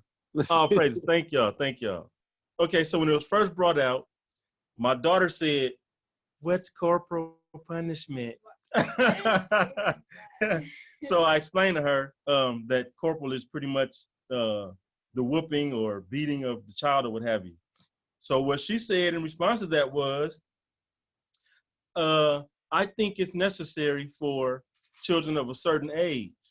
And then she looked at her younger siblings. And so I'm going to expound on that from what I gathered from what she said. What she was saying was, I know right from wrong. There's no need to whoop me, because if I decide to do something, it's because this is how I want to do it. So, am I right? Yeah. Okay. Like, I was saying, because y'all, when I said the disciplinary system and stuff, I was basically saying, y'all give us things that we end up, not falling in love with, but something that we constantly use or always, that's our go-to. When we get mad at something, we go do a certain thing, you can take that away when we get in trouble. But when you're younger and, you're, 7 or 8, and you being told whether or not to do right or wrong, and you know the difference between it, and you do wrong on purpose to see what's going to happen, they need a whooping. That's what I Could y'all hear her? Not really. Can you repeat it, maybe? Oh, sure. No, you. So she was. Repeat it? Okay. Okay. So she said what she meant was when you do wrong at your age, knowing right from wrong, and you do wrong, she said whatever that thing is that they like to do, take that from them and not allow them to do it. So that's her way of saying, I guess, instead of giving me a spanking, take away from me what you know I like.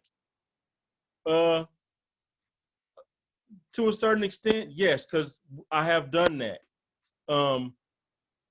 But does that stop her from doing that? Here's my thing. I'm a man. I have a bunch of daughters. I've whooped all of my daughters before. And I'll just be honest with y'all, I've probably went overboard in whooping them growing up. But again, what I was saying in the beginning, you learn as you go.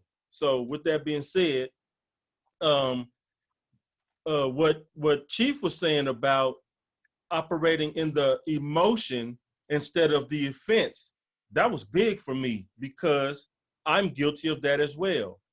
I've not sat back and thought about really their offense, because in doing that, you're giving them time to think about the offense and to come up with their own conclusion, while my only thought is, what kind of punishment am I going to administer if there is one to be administered? So that's how I see that. So it's like, I believe that all children, once you deal with the child and they get, I don't know, 4 or 5, maybe even younger than that, know what the parent thinks on a certain level, as far as when a child gets something in front of them, should they deal with this thing or not? I think they know from dealing with the parent whether they should deal with this thing or not.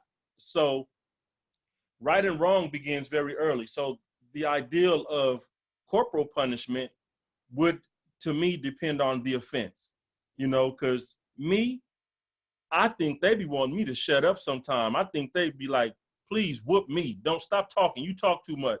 Whoop me and let me go on about my business. So, I know I can do that. And that's something that I learned from my stepdad. He was in my life for his time, his season, and I learned that from him. But he was that man, talk to you, you get tired of talking, then he'll whoop you. Then he'll talk to you some more. So I've accepted a lot of his attributes. Talking is big, and I do. Like in the beginning of the first conversation, I speak about body parts to my children. When I read stuff in the Bible about things that have happened sexually, well, I talk about it with all of them, because when you leave my house and you go to school, I know what you're going to hear because I heard it. I'm going to teach you right in every aspect of this life that I know. So when you decide to do wrong by it, you're leaving me with the choice of what kind of punishment am I going to administer. Now, here's my thing. My children know me, and I do have anger issues. I am a descendant of post-traumatic slave syndrome. I do have that. I know that for a fact. So that is something that I have to deal with. And I'm sure my children have never even heard that topic, because I've never even said anything like that to them. But that is a characteristic that is upon our people. So with that being said, now that's going to give them a whole new ideal of their responsibility, because I know my dad gets angry, and when he gets angry, sometimes he can control it and sometimes he can't. So I better think a little more clearly in the things that I do. Is this man gonna be pissed? And that's how I try to get them to think, because I tell them the hierarchy given to us by the Father, which is written in the Bible. I have to answer to the Messiah. They have to answer to their mom. Their mom answers to me. And that hierarchy is never going to change. So as things go up the chain of the ladder chain, and they get to me, because ultimately it's going to come to me. And if I was them, I'd be thinking, how is he going to react? Like, should I do this? Should I not do this? So the responsibility, like my daughter was saying, if I know right from wrong and I choose to do wrong, I am opening up a door to possibly receive corporal punishment.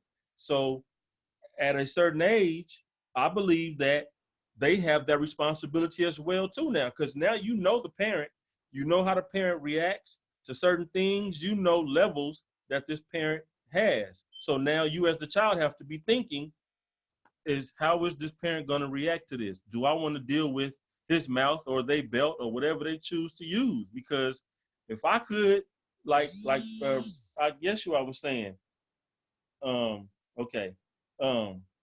what he was saying about his mother would hit him with the first thing seen, man, I'm sure we've all been there, probably except for Sister Tamar, but we've all been there. So that's just something as a child I had to deal with. But me, I was getting hit by grown men because I was trying to gangbang. So my mother's hits wasn't really affecting me once I got to that age. So that's why I really take into account what my daughter just said. When you get to a certain age, you have to, okay, now if I do this, how's he going to react? And do I want to deal with that? So the responsibility is also on them on what they receive. Okay. Great points, Zach. Okay. No, yeah, I wanted to, if I may briefly, there was something that, I mean, Brother Kaim, he kind of went in on that. No doubt. There was something that earlier that Shema said that, that I just, if I could just briefly, camelback on it. He made a very good point about. Say that again. Oh, me, you can hear me? Oh yeah, yeah. Yeah, no, it's cool. Oh, No, go ahead. Okay, no, Go I thought he was interjecting. That's why, but no, it's cool.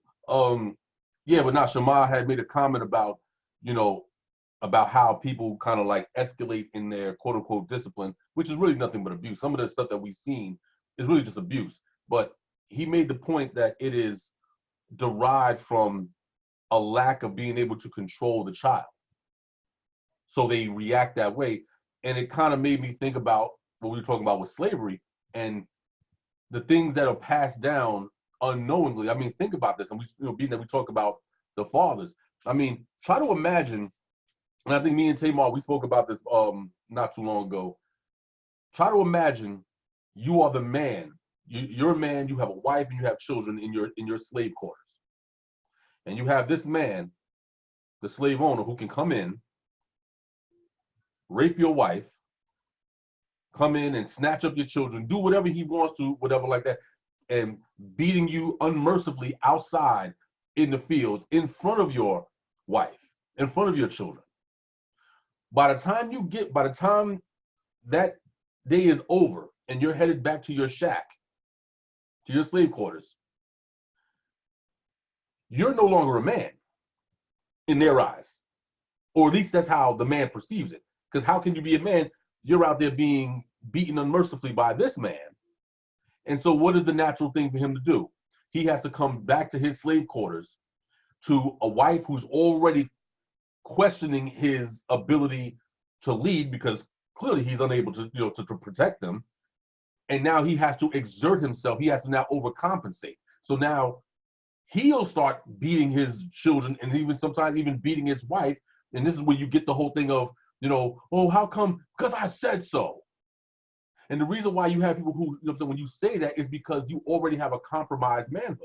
So now, if you're questioning why I'm doing, I have to say it's because I said so. Why? Because you would say that to the slave master. If the slave master said, hey, do X, Y, Z, you don't say why. You say, oh, yes, sir. Yes, sir, boss. And you go on to do it. Now the man, he gets questioned, and because he has no other recourse, just out of emotion, he says, because I said so. It's him trying to reassert his manhood. And these things were passed down to us with us not even knowing why these things are happening. We're just doing it because, well, grandmama did it. And grandpa did it. And great-grandpa did it. And we've completely lost track. And this is the reason why what Shema was saying was so heavy, because we're doing things and repeating things, and we have no idea of the context from which it came. Like now, like in those days, they did it because you were really trying to reassert a manhood. Today, we're doing it just because it's as we saw in the video, it's just straight hatred. This is like a hatred for your child. Because even if you feel that the child is really, really acting, out of pocket, you have a lot of parents, like how my grandmother do when we used to cut up in public. She would put on this incredibly bright smile, and then she would say, through her teeth, "Wait till we get home. I'm gonna whip you." And she would never do it publicly. Why? Because that's none of the business of the people outside to know what's happening. If we're in the mall or whatever like that. No, it's like, no, we're not gonna do that. We're gonna get home, and I'm gonna give you the business or whatever. So I think that what we saw in that video, it goes right back to what Shema was saying, and I think that point has to always be emphasized, that you're not even that you're dealing with concepts that are directly connected to slavery. Discipline is not you know, we're not, so what's happening is you have a platform where people are confusing, they're taking these extreme situations and they're saying, see, that's why you shouldn't discipline your children. Like, whoa, whoa, whoa, whoa, whoa, wait a minute, this is not the same argument. No, that is abuse. That's abuse. What we saw in those videos, that is just straight up abuse. That ain't no black discipline. No, that's just abuse. Black discipline is, you're going to get this business when I get home, and then afterwards, what have we learned? Oh, not to do. Okay, now go about your business. I love you. Go about your business. What we saw in that video, let us not even connect that to black love and black discipline, because even my grandmother wouldn't do that. She put the business on me, but it won't be in public. She'll get us right back to the house, and then whatever. But out in public, there was that understanding that no, you do not do that in public, because people don't understand the context of what it is that you're doing anyway. They're just going to see it in one light. So I just want to just put that out there about what Shema said, because I think that that can never be overstated. That there has to be an understanding that it's emanating from slavery, and a lot of the things that we've done, a lot of things that we've been taught, discipline-wise, intellectually, spiritually, a lot of these things are an outgrowth of the slave experience. So just wanted to add something. I want to add something real quick, y'all. I know we got other questions. I'm good with going over this a little bit if it's okay. But I just want to say something. He said a few things that was powerful. The reason I always go back to slavery, I know some people might not like it. I'm not talking about y'all. But in order to change, you got to, once you know better, you do better. A lot of us don't know why. So remember he just said something about the man will overcompensate because he just got looked at as basically a child in a sense. And he'll say, because I said so. When you go back to like Colossians and Ephesians, now this might be out of context how I'm using it, but I want to show you something. When it said fathers, do not provoke your child type stuff. And it was known that's a patriarchal system. So they understood that the woman and the man were on one accord. So it was basically talking both of them. Now look at this. He just said the man said because I said so. Then Tamar brought up the drug thing that took place, and then people getting shipped off. What happens when the man is gone? Now the wife mimics what the husband did or what they used to do collectively. Now that's why you see a lot of women saying that too. My mama used to say that to me all the time. We had this conversation all the time. So I just want to throw that in there. It's stuff that we do that we don't even know why. Like he just said, we are doing it. But if we can break the cycle, like Chaim was saying, he learned from, and when he had his first children, so he had to learn certain things. We all did. The goal is to learn, change, be better, and provide better examples for the children. And once we see it, so it's a point in why me, Tamar, Chaim, Zeb is bringing up slavery. It's a point. And one thing I want to promote, all of y'all that's on here, if y'all don't have it, get the book, Post-Traumatic Slave Syndrome by Dr. Joy DeRue, I think her name is. Write it down if you haven't. Yes, sir. Get that book, man. You got it. It would explain a whole bunch of stuff. Post-traumatic slave syndrome, y'all. I think children can read it too if they're at a certain age, and y'all have a discussion about it, man. Yes, sir. That's it. And just to say, she also has quite a few YouTube videos also going in on it as well. She's very astute in that area. So what you're saying is we should have a book club. I'm down. That's what you're saying. Okay, I'm trying to get this book club going. Let's get it. Hold on. Wait a minute.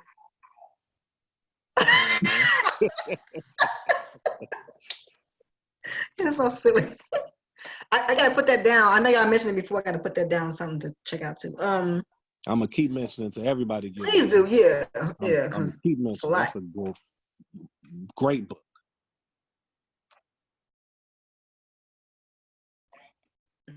It ties into the comment about using corporal punishment or extreme forms of correction because you can't really control your child. So we're gonna flip the conversation a little bit to focus more on the children. So next question is, how do you navigate the impact that social media or peer pressure has on your children. So Isaiah is not with us, so perhaps we should go. Well, Kanye, I think you know, all y'all, it's a bunch of y'all in the room. Perhaps your children can speak. I'm sorry, is everyone? Oh no, Okay. I was just gonna, Perhaps y'all can speak on. Oh, go ahead. no, I was just gonna say that I'm gonna I'm gonna basically pass up my time for Kaim, because he has children that are of that age like them. They have no social media presence whatsoever, so it's better for him because he has children that can speak on it. So I'll concede my time. I'll bring mine down to 3 minutes too, instead of 7. I got a little thing to say, but I'll bring it down 3 minutes so he can have some time too with his children. All right, Kaim. So you can have 15 minutes. I think that's Okay. good. You want to talk? Can you say? Okay, I see it. How do you navigate the impact that social media and/or peer pressure has on your children? Do y'all understand that? So it's asking, how do I navigate the impact that social media and peer pressure has on you guys? So peer pressure is y'all going to school and acting like you don't have the knowledge of the truth, as opposed, you know what I'm saying? So let me just start by saying this part first myself.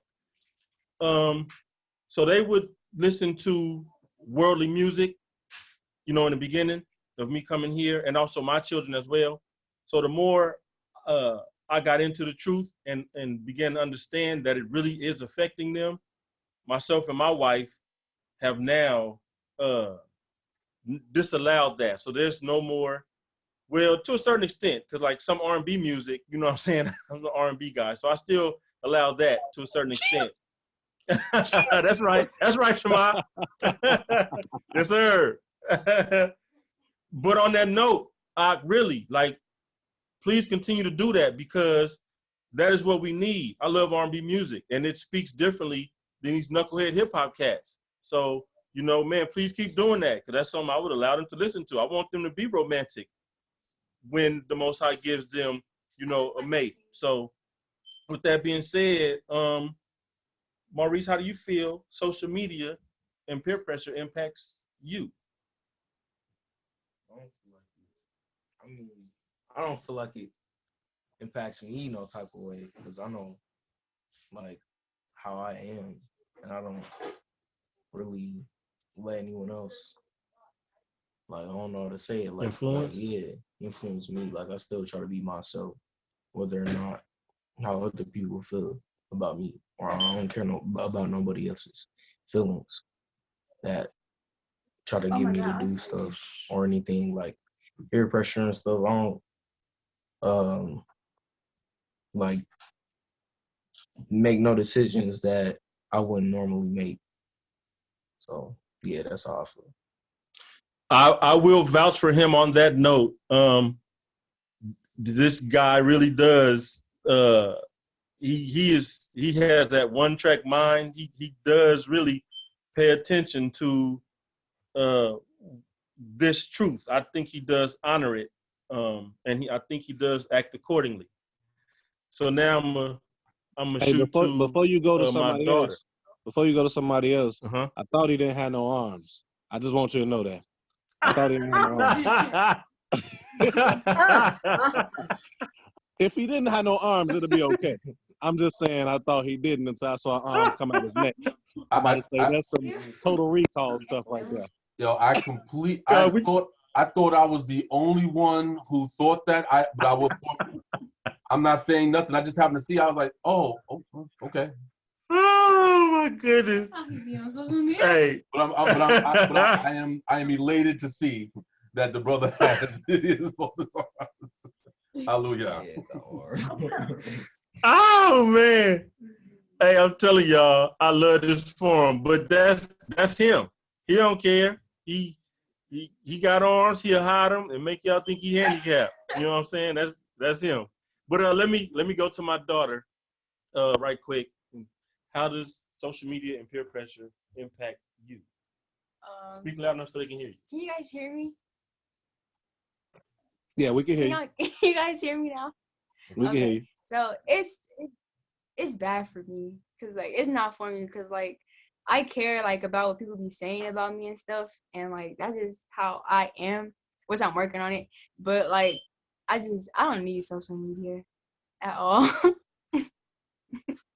I think she's done, and she is so correct. Like I'm just put a little bit out there, just a little bit. She's made herself Facebook pages, and I didn't know, and she's on her. No, that was a long time ago. And doing that kind of stuff. So, but again, my children come from a different dynamic.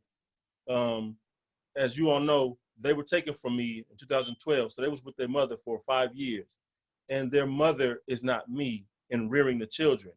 She's the mother that is, here's $20. Y'all go somewhere, disappear. And so they go find something to do. And Lord knows, you send a child out into the world to find something to do. Oh. So my daughter just said, no, she knew where we'd be going. But the point I'm making is, from here to there, she don't know what y'all done got into. So I'm just saying, when I was in California, I would see on Facebook my other daughters having all-out brawls in front of the house and things of that nature. So I'm just saying, like, if you don't guide a child's every step, they're going to fall, and the fall can be very detrimental to the child. So that's all I'm saying. So how has peer pressure and social media impacted you? Come on, man. I don't know. I guess bad or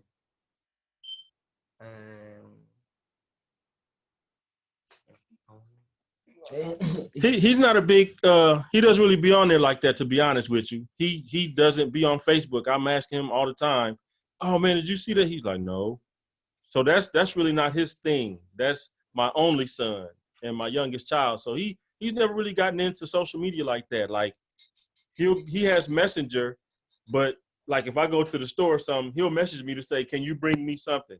But other than that, he doesn't really be on Facebook like that, or that's just not his thing. Him, give him a video game, and he'll forget life exists, though. I was just thinking that. I was about to say he'd probably be on the video games. Yeah, that's what he'd be doing. Mm-hmm. Okay, so this is Jeremiah, and we're going to ask him, how do you think social media and peer pressure, like your friends at school, how do they impact you? friends at school.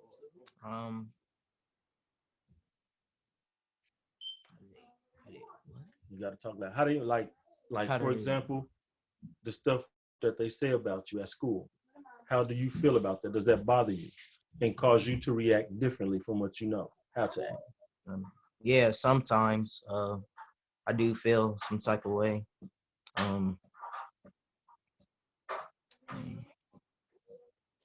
When somebody says something to like say I'm dumb or something, I just get mad. That's good. You good?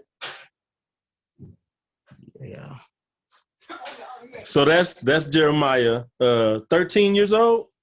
13, yeah, he's 13, and he, as of late, has been having some issues with his anger being brought out because children are picking on him. And I think he's in a place now of he's always on the defense, and it's spilling over here into the home. So we'll say something to him and also to his teachers. Like his teacher say something. She's called me like 2 days in a row now saying that she'll say something to him and he flies off the handle.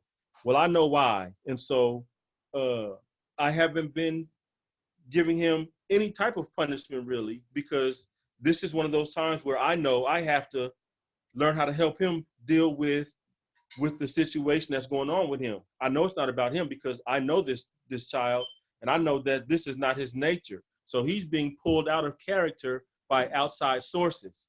So me now, I have to navigate through his emotion to help him find that safe place so he can deal with it and learn how to brush that mess off his shoulder. So the one thing I have told him that I'm trying to make stick is that people are belittling you because they already have self-insecurities. So they have to make themselves feel greater than because of whatever it is they're dealing with.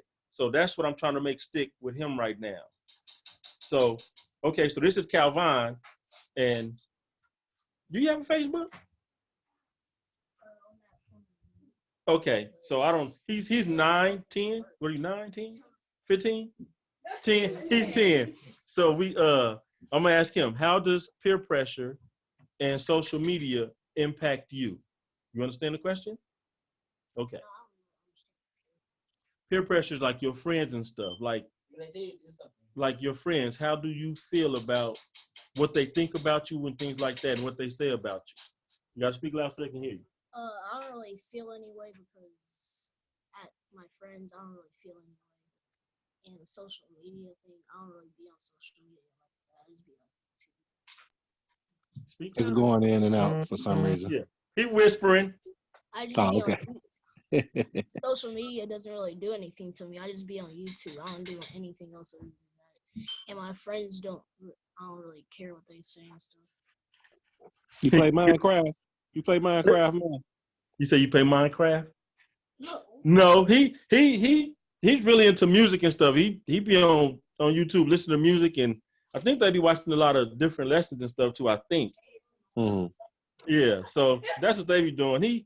He's pretty handy with his hands. I think we need to get him a trade or something. This boy, he'll take a cardboard box and try to build a house out of it or something. Like he's that guy. But yeah, he's 10, so he don't really be on it like that either, but he's here, so I want him to speak too. The other children are younger, so they don't even do none of the social medias and stuff. So, but that's basically it. That's the premise of my house and my teenagers, and that's really basically what's been going on. Like now I think they're all at that age because we got Maurice, who spoke first, 10th grader.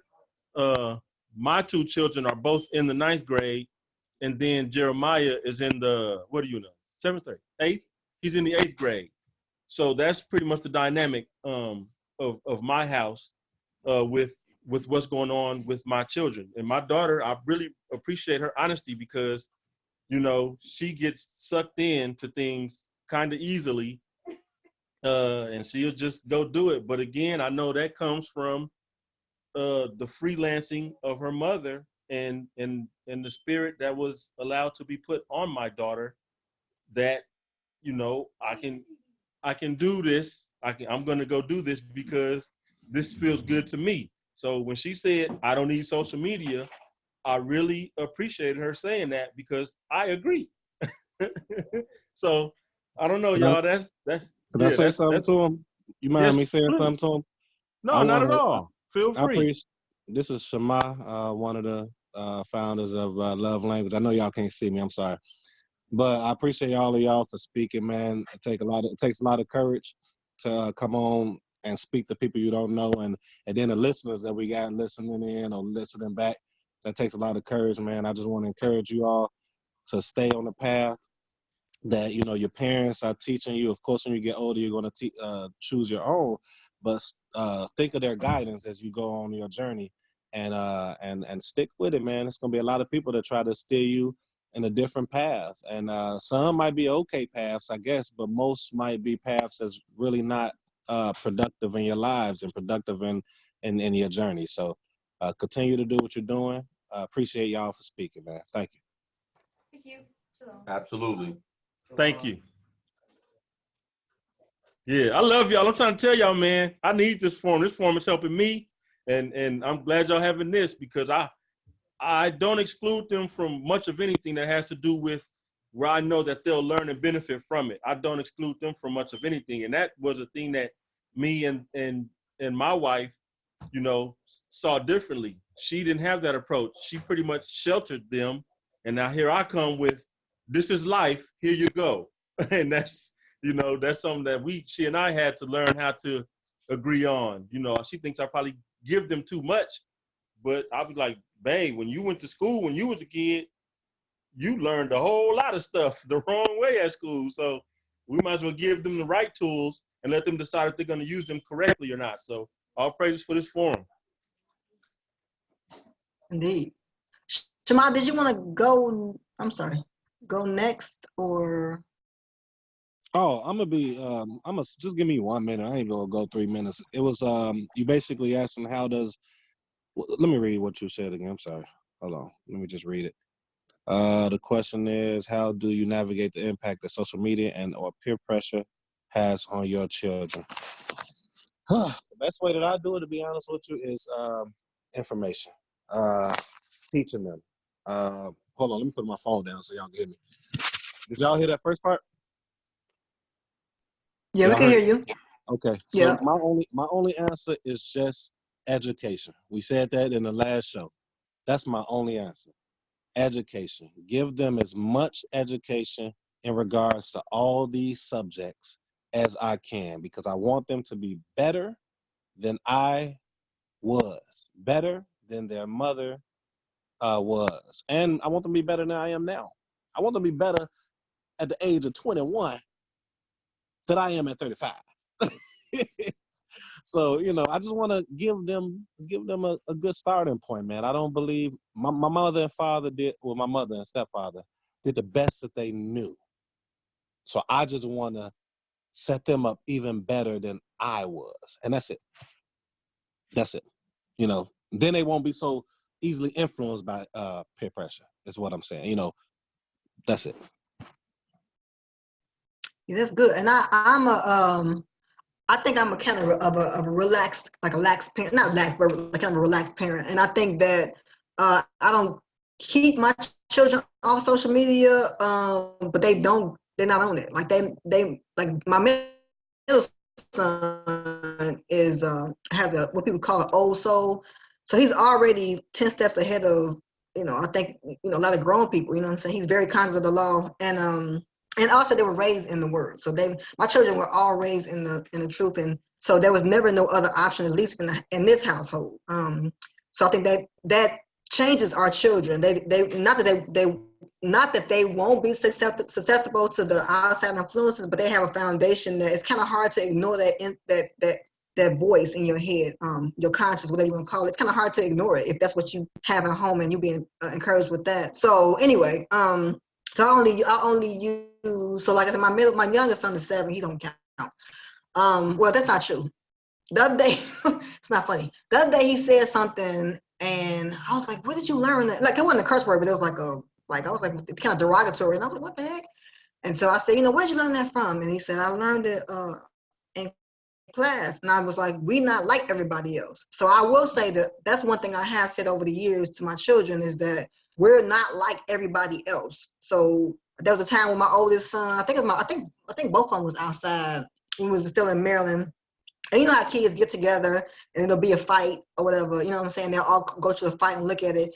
And I'm looking out the window and I told them I yelled off the balcony, like, come in the house. And when they came in the house, I explained to them, you may not be doing what they're doing, but people from the outside don't know who's who. You know what I'm saying? Who is in the nonsense and who ain't. So don't ever run towards a fight or don't ever be with groups of people. So I think when you tell your children that growing up about the importance of being set apart, then you kind of already have a foundation now. When they do explore and step over the lines, then you just have you're able to remind them of it. And I would say, I guess my last example of that is 2 things.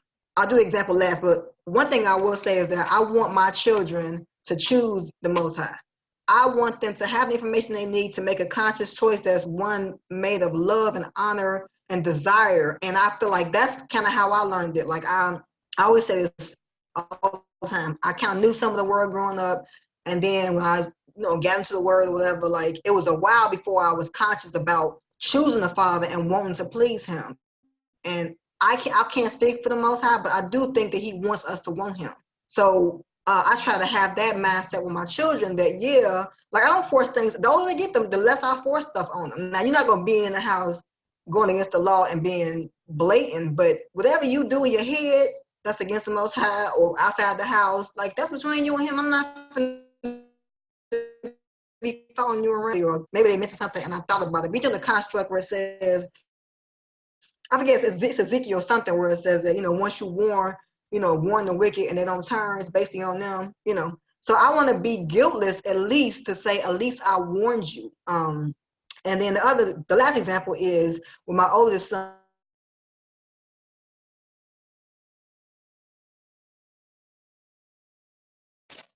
Did she freeze? Am I the only one that can't hear her? You gotta say that all over again. You froze after you said my oldest son. Okay. Can you hear me now? Good. Hello? I hear you. Yeah. Okay, I'm sorry. Can you hear me now? Yep. Yep. Okay. I'll be quick. What I was gonna say was that my oldest son is now at the point now where he has to speak up about the word. You know, he's in situations where, you know, they'll say, let's go out on Friday or on Saturday. He won't tell them why he can't do it, you know. And so he came to me recently and was talking about how he feels like he can't. I was like, you know, you have, and I read him the scripture in Jeremiah where it says the fire was shut in his bones, there was a fire, blah, blah. So I read that to him, or had him read it. And so now he's choosing to say, I can't go because of this, you know, and I try to encourage him and all my children just to be the example. Like, they should be following you, not the other way around, you know. So even if you just say something, you don't know, they might have heard that something similar the day before. So now somebody been planting it, now you done came along and watered it. So I try to encourage them to be watchmen, but also, you know, lead by example. But acknowledging that we are in a situation that we're in a land that even amongst us that we don't all, even those of us that say we believe in the Most High, we still ain't doing what He say. So having them navigate that through reminding them of what they've learned and reminding them of how they can be empowered in a way that draws people to them, but also they're able to stand in what they understand and let that be the thing that about them that's beautiful, is that they honestly, truly like love the Most High. So hope that. Absolutely. And it seems Hey, like and I wanted to say something Am real I quick. frozen? Am I frozen again? Oh, cool. You ain't frozen. But I wanted to say something just popped. Well, I'll wait until the end when I do the closing. Because it's something you said that you said you need to look into. And I actually got the answer for it. But I'll wait until the end. I don't know if you remember, you said, I got to look into that. You was talking about the whole, go ahead, Zab. I'll wait till y'all done. But I'll bring up what you had said, sis. Oh no, I think it's on the same as far as the next question. But I was just trying to figure out, how did we get to 3 o'clock so quick? Well, it all started back in the day when you all gave about 13 minutes. No, it was because we was involving his children. You know, we wanted to hear, you know, to bring the children in, and like I said, this platform is for the husband and wife. But like, when we get some children involved, man, that's good too. Whole family dynamic. No, but that's the thing. That's the thing. The brother Kaim, he actually stayed within when he actually his segment. He was like 30 seconds short of his allotted time. So it wasn't. So he's at the problem. It was my fault, man. I'm just trying to figure out what manner of sorcery is going on when we're just like a whole hour just disappeared. Oh man, you funny. No, but you said something, Tamar, earlier. Yeah. When you had said about the because people teach that they use a script as far as, I forgot what it says too, but it's talking about we're born in sin, basically. Oh, the one that said the wicked ones was born from the womb or something. Yeah. Yeah. When you had said you need to look into it now, you know, I don't know if people gonna agree or not, but my stance on that, especially linguistically speaking and culturally speaking, nobody is born a sinner. You gotta be, like, you talking about a baby that's just born breaking the law. No, y'all. You know what I'm saying? So it's like if I'm born into a house full of killers, I'm not a killer until I kill. Do you understand? So Absolutely. Yeah. So to answer that question, you said you can still look into it, but like, just thinking of it in that sense, a baby is not born. A baby can become that due to the environment. It's kind of ties in what we're saying. Once you go into certain environments and you peer pressure to do certain things, you start doing that because you learned it. You start doing it because your whole environment is consuming you into doing that. You don't just become that. You know what I'm saying? But I get where they come from, but that's not Torah or even Tanakh or Ben Yisrael thinking. So that's my thoughts. I don't know what y'all think about that.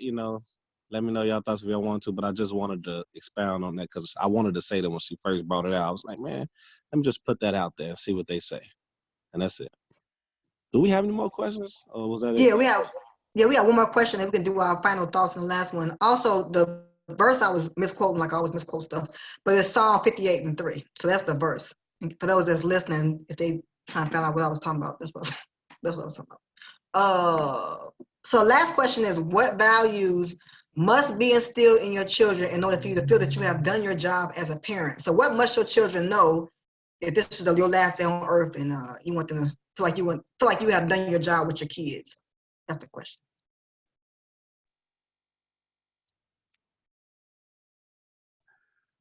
Whose turn is it? I actually lost track. It's your turn, Zebulon. Could you go ahead. No, you said you say that again? No, I was saying it's your turn. Like you didn't go last time, so go ahead. You up? Okay, and the question was what values must be instilled in your children in order for you to feel that you've done your job as a parent? Is that the question we have? Oh, yes, that's the question. Okay.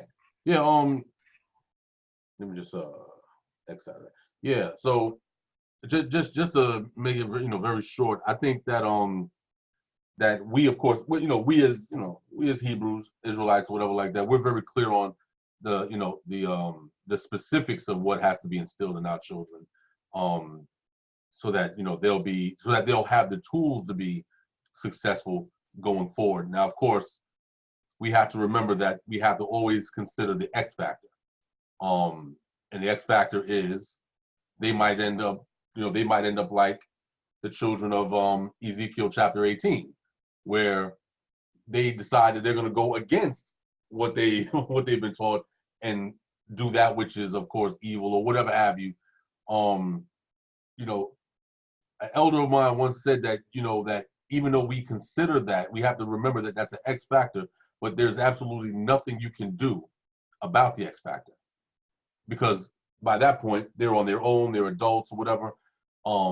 He said what you can do to minimize them moving into the X factor realm is that when they're young, it's not enough to simply tell your children what is right to do. That's good. But what's more important is they have to be able to see the benefits of doing that which is right. There has to be benefits. This is something that we tend to forget, that we have a history with the Most High. The Most High has always been one of those as they quote unquote God, one of those gods that shows and proves. He's never been a God in the theoretical sense. It's always been, hey, if you do this, I'm giving you this. You keep my covenant, watch these blessings bowl your whole house over. Whatever, you're gonna be filled, with blessings. And these were tangible blessings. You know what I'm saying? The latter rain is gonna come. Your crops are gonna bust out the ground. You're gonna be able to see the benefits of these teachings, and vice versa. I mean, and also on the flip side, the same thing with when you go against his teachings, you're going to see the curses that come along with it. So with the Most High, there's always a constant showing and proving motif in play. Nothing is ever theoretical with the Most High. It's, I'm going to show and prove right now. You do this, this will be the outcome of your actions. So I think that with children, it's good to tell children what they should be doing, giving them the rights and wrongs. But until they can see the benefits of following instructions, it'll always remain in the theoretical sense. And that's why you have children that come up today and be like, oh yeah, that sounds all good, but that ain't helping me now. Because the parents never showed them the benefits. They've only given them the discipline of when they go wrong, but never really showed them the benefits of doing that which is right. So I think for us going forward, and I think many of us already know this, but for those who are not implementing this, the value, one of the most important values that our children can receive from their parents is being able to say, hey, my mother or my father taught me A, B, and C. And I put these things in motion and I see why they said that. I see the wisdom in what they said. What they said is tangibly proven. We have to be more tangible in what we express to our children as opposed to theory. And so, so going along the lines of what we spoke about throughout this show with with the discipline or whatever, we know that we're not dealing with abuse, we're dealing with discipline. And in that discipline is not always a negative thing. Discipline is a positive thing. When you go to school and you're receiving that education, you're receiving discipline, but it's a positive discipline. And so so our children, they have to be able to see everything that we lay out before them discipline-wise. They have to be able to see the benefits of it. Otherwise, what we're telling them will fall by the wayside.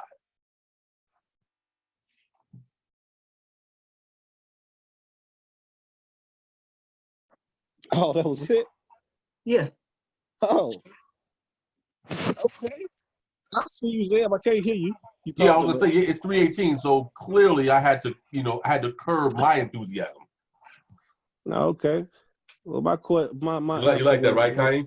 I see, man. I see. Let me go back and look at the question one more time. Mine be short too. What values must be instilled in your children in order for you to feel that you have done your job as a parent? Okay.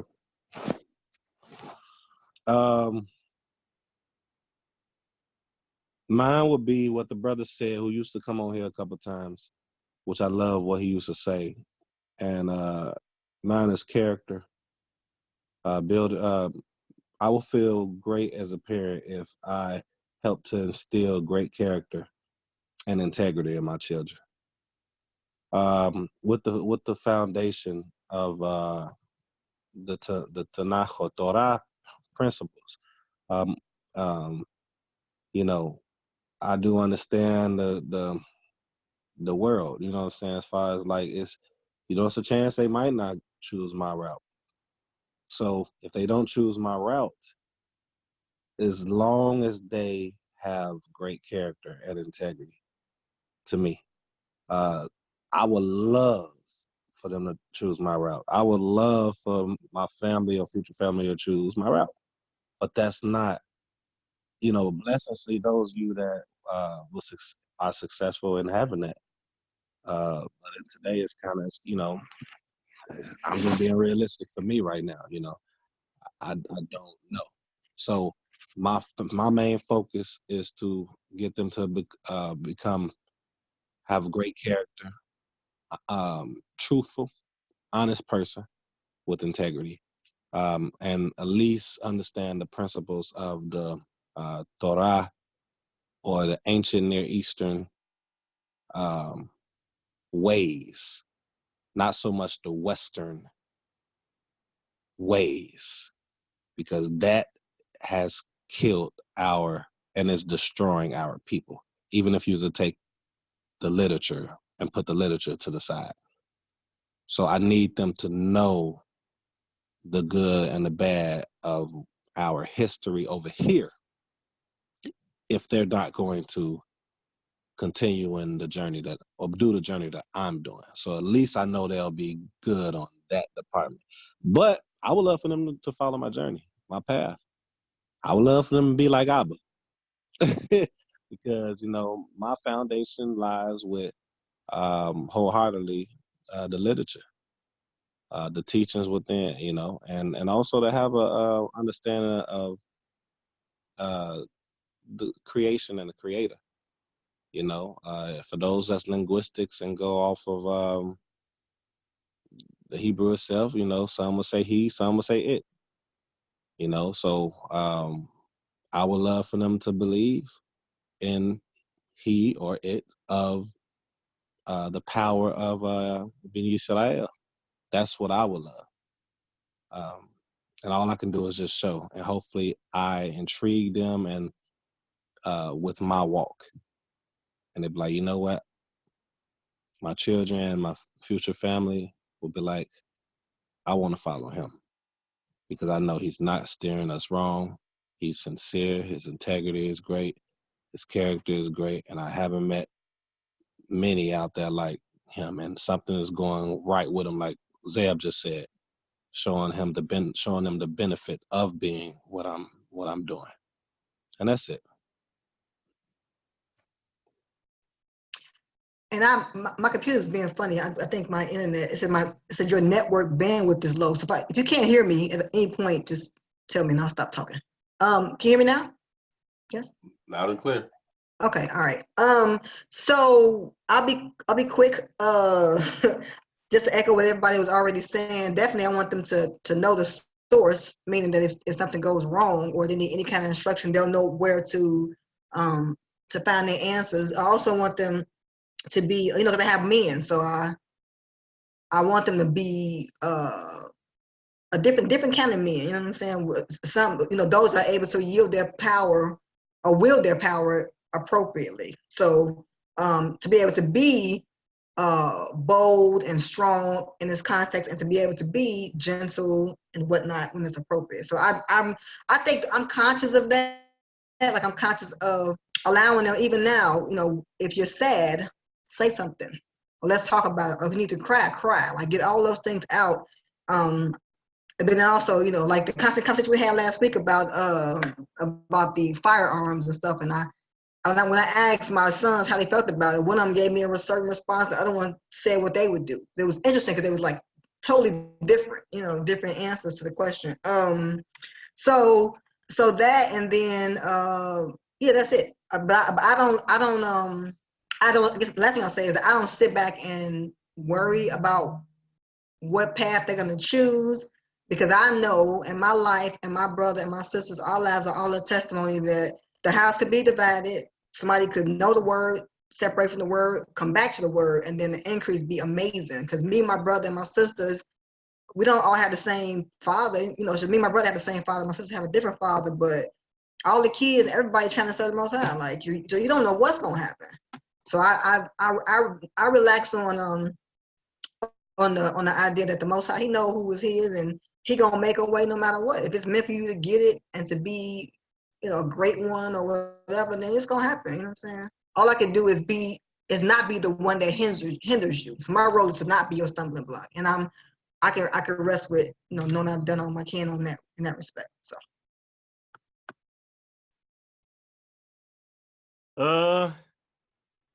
Okay.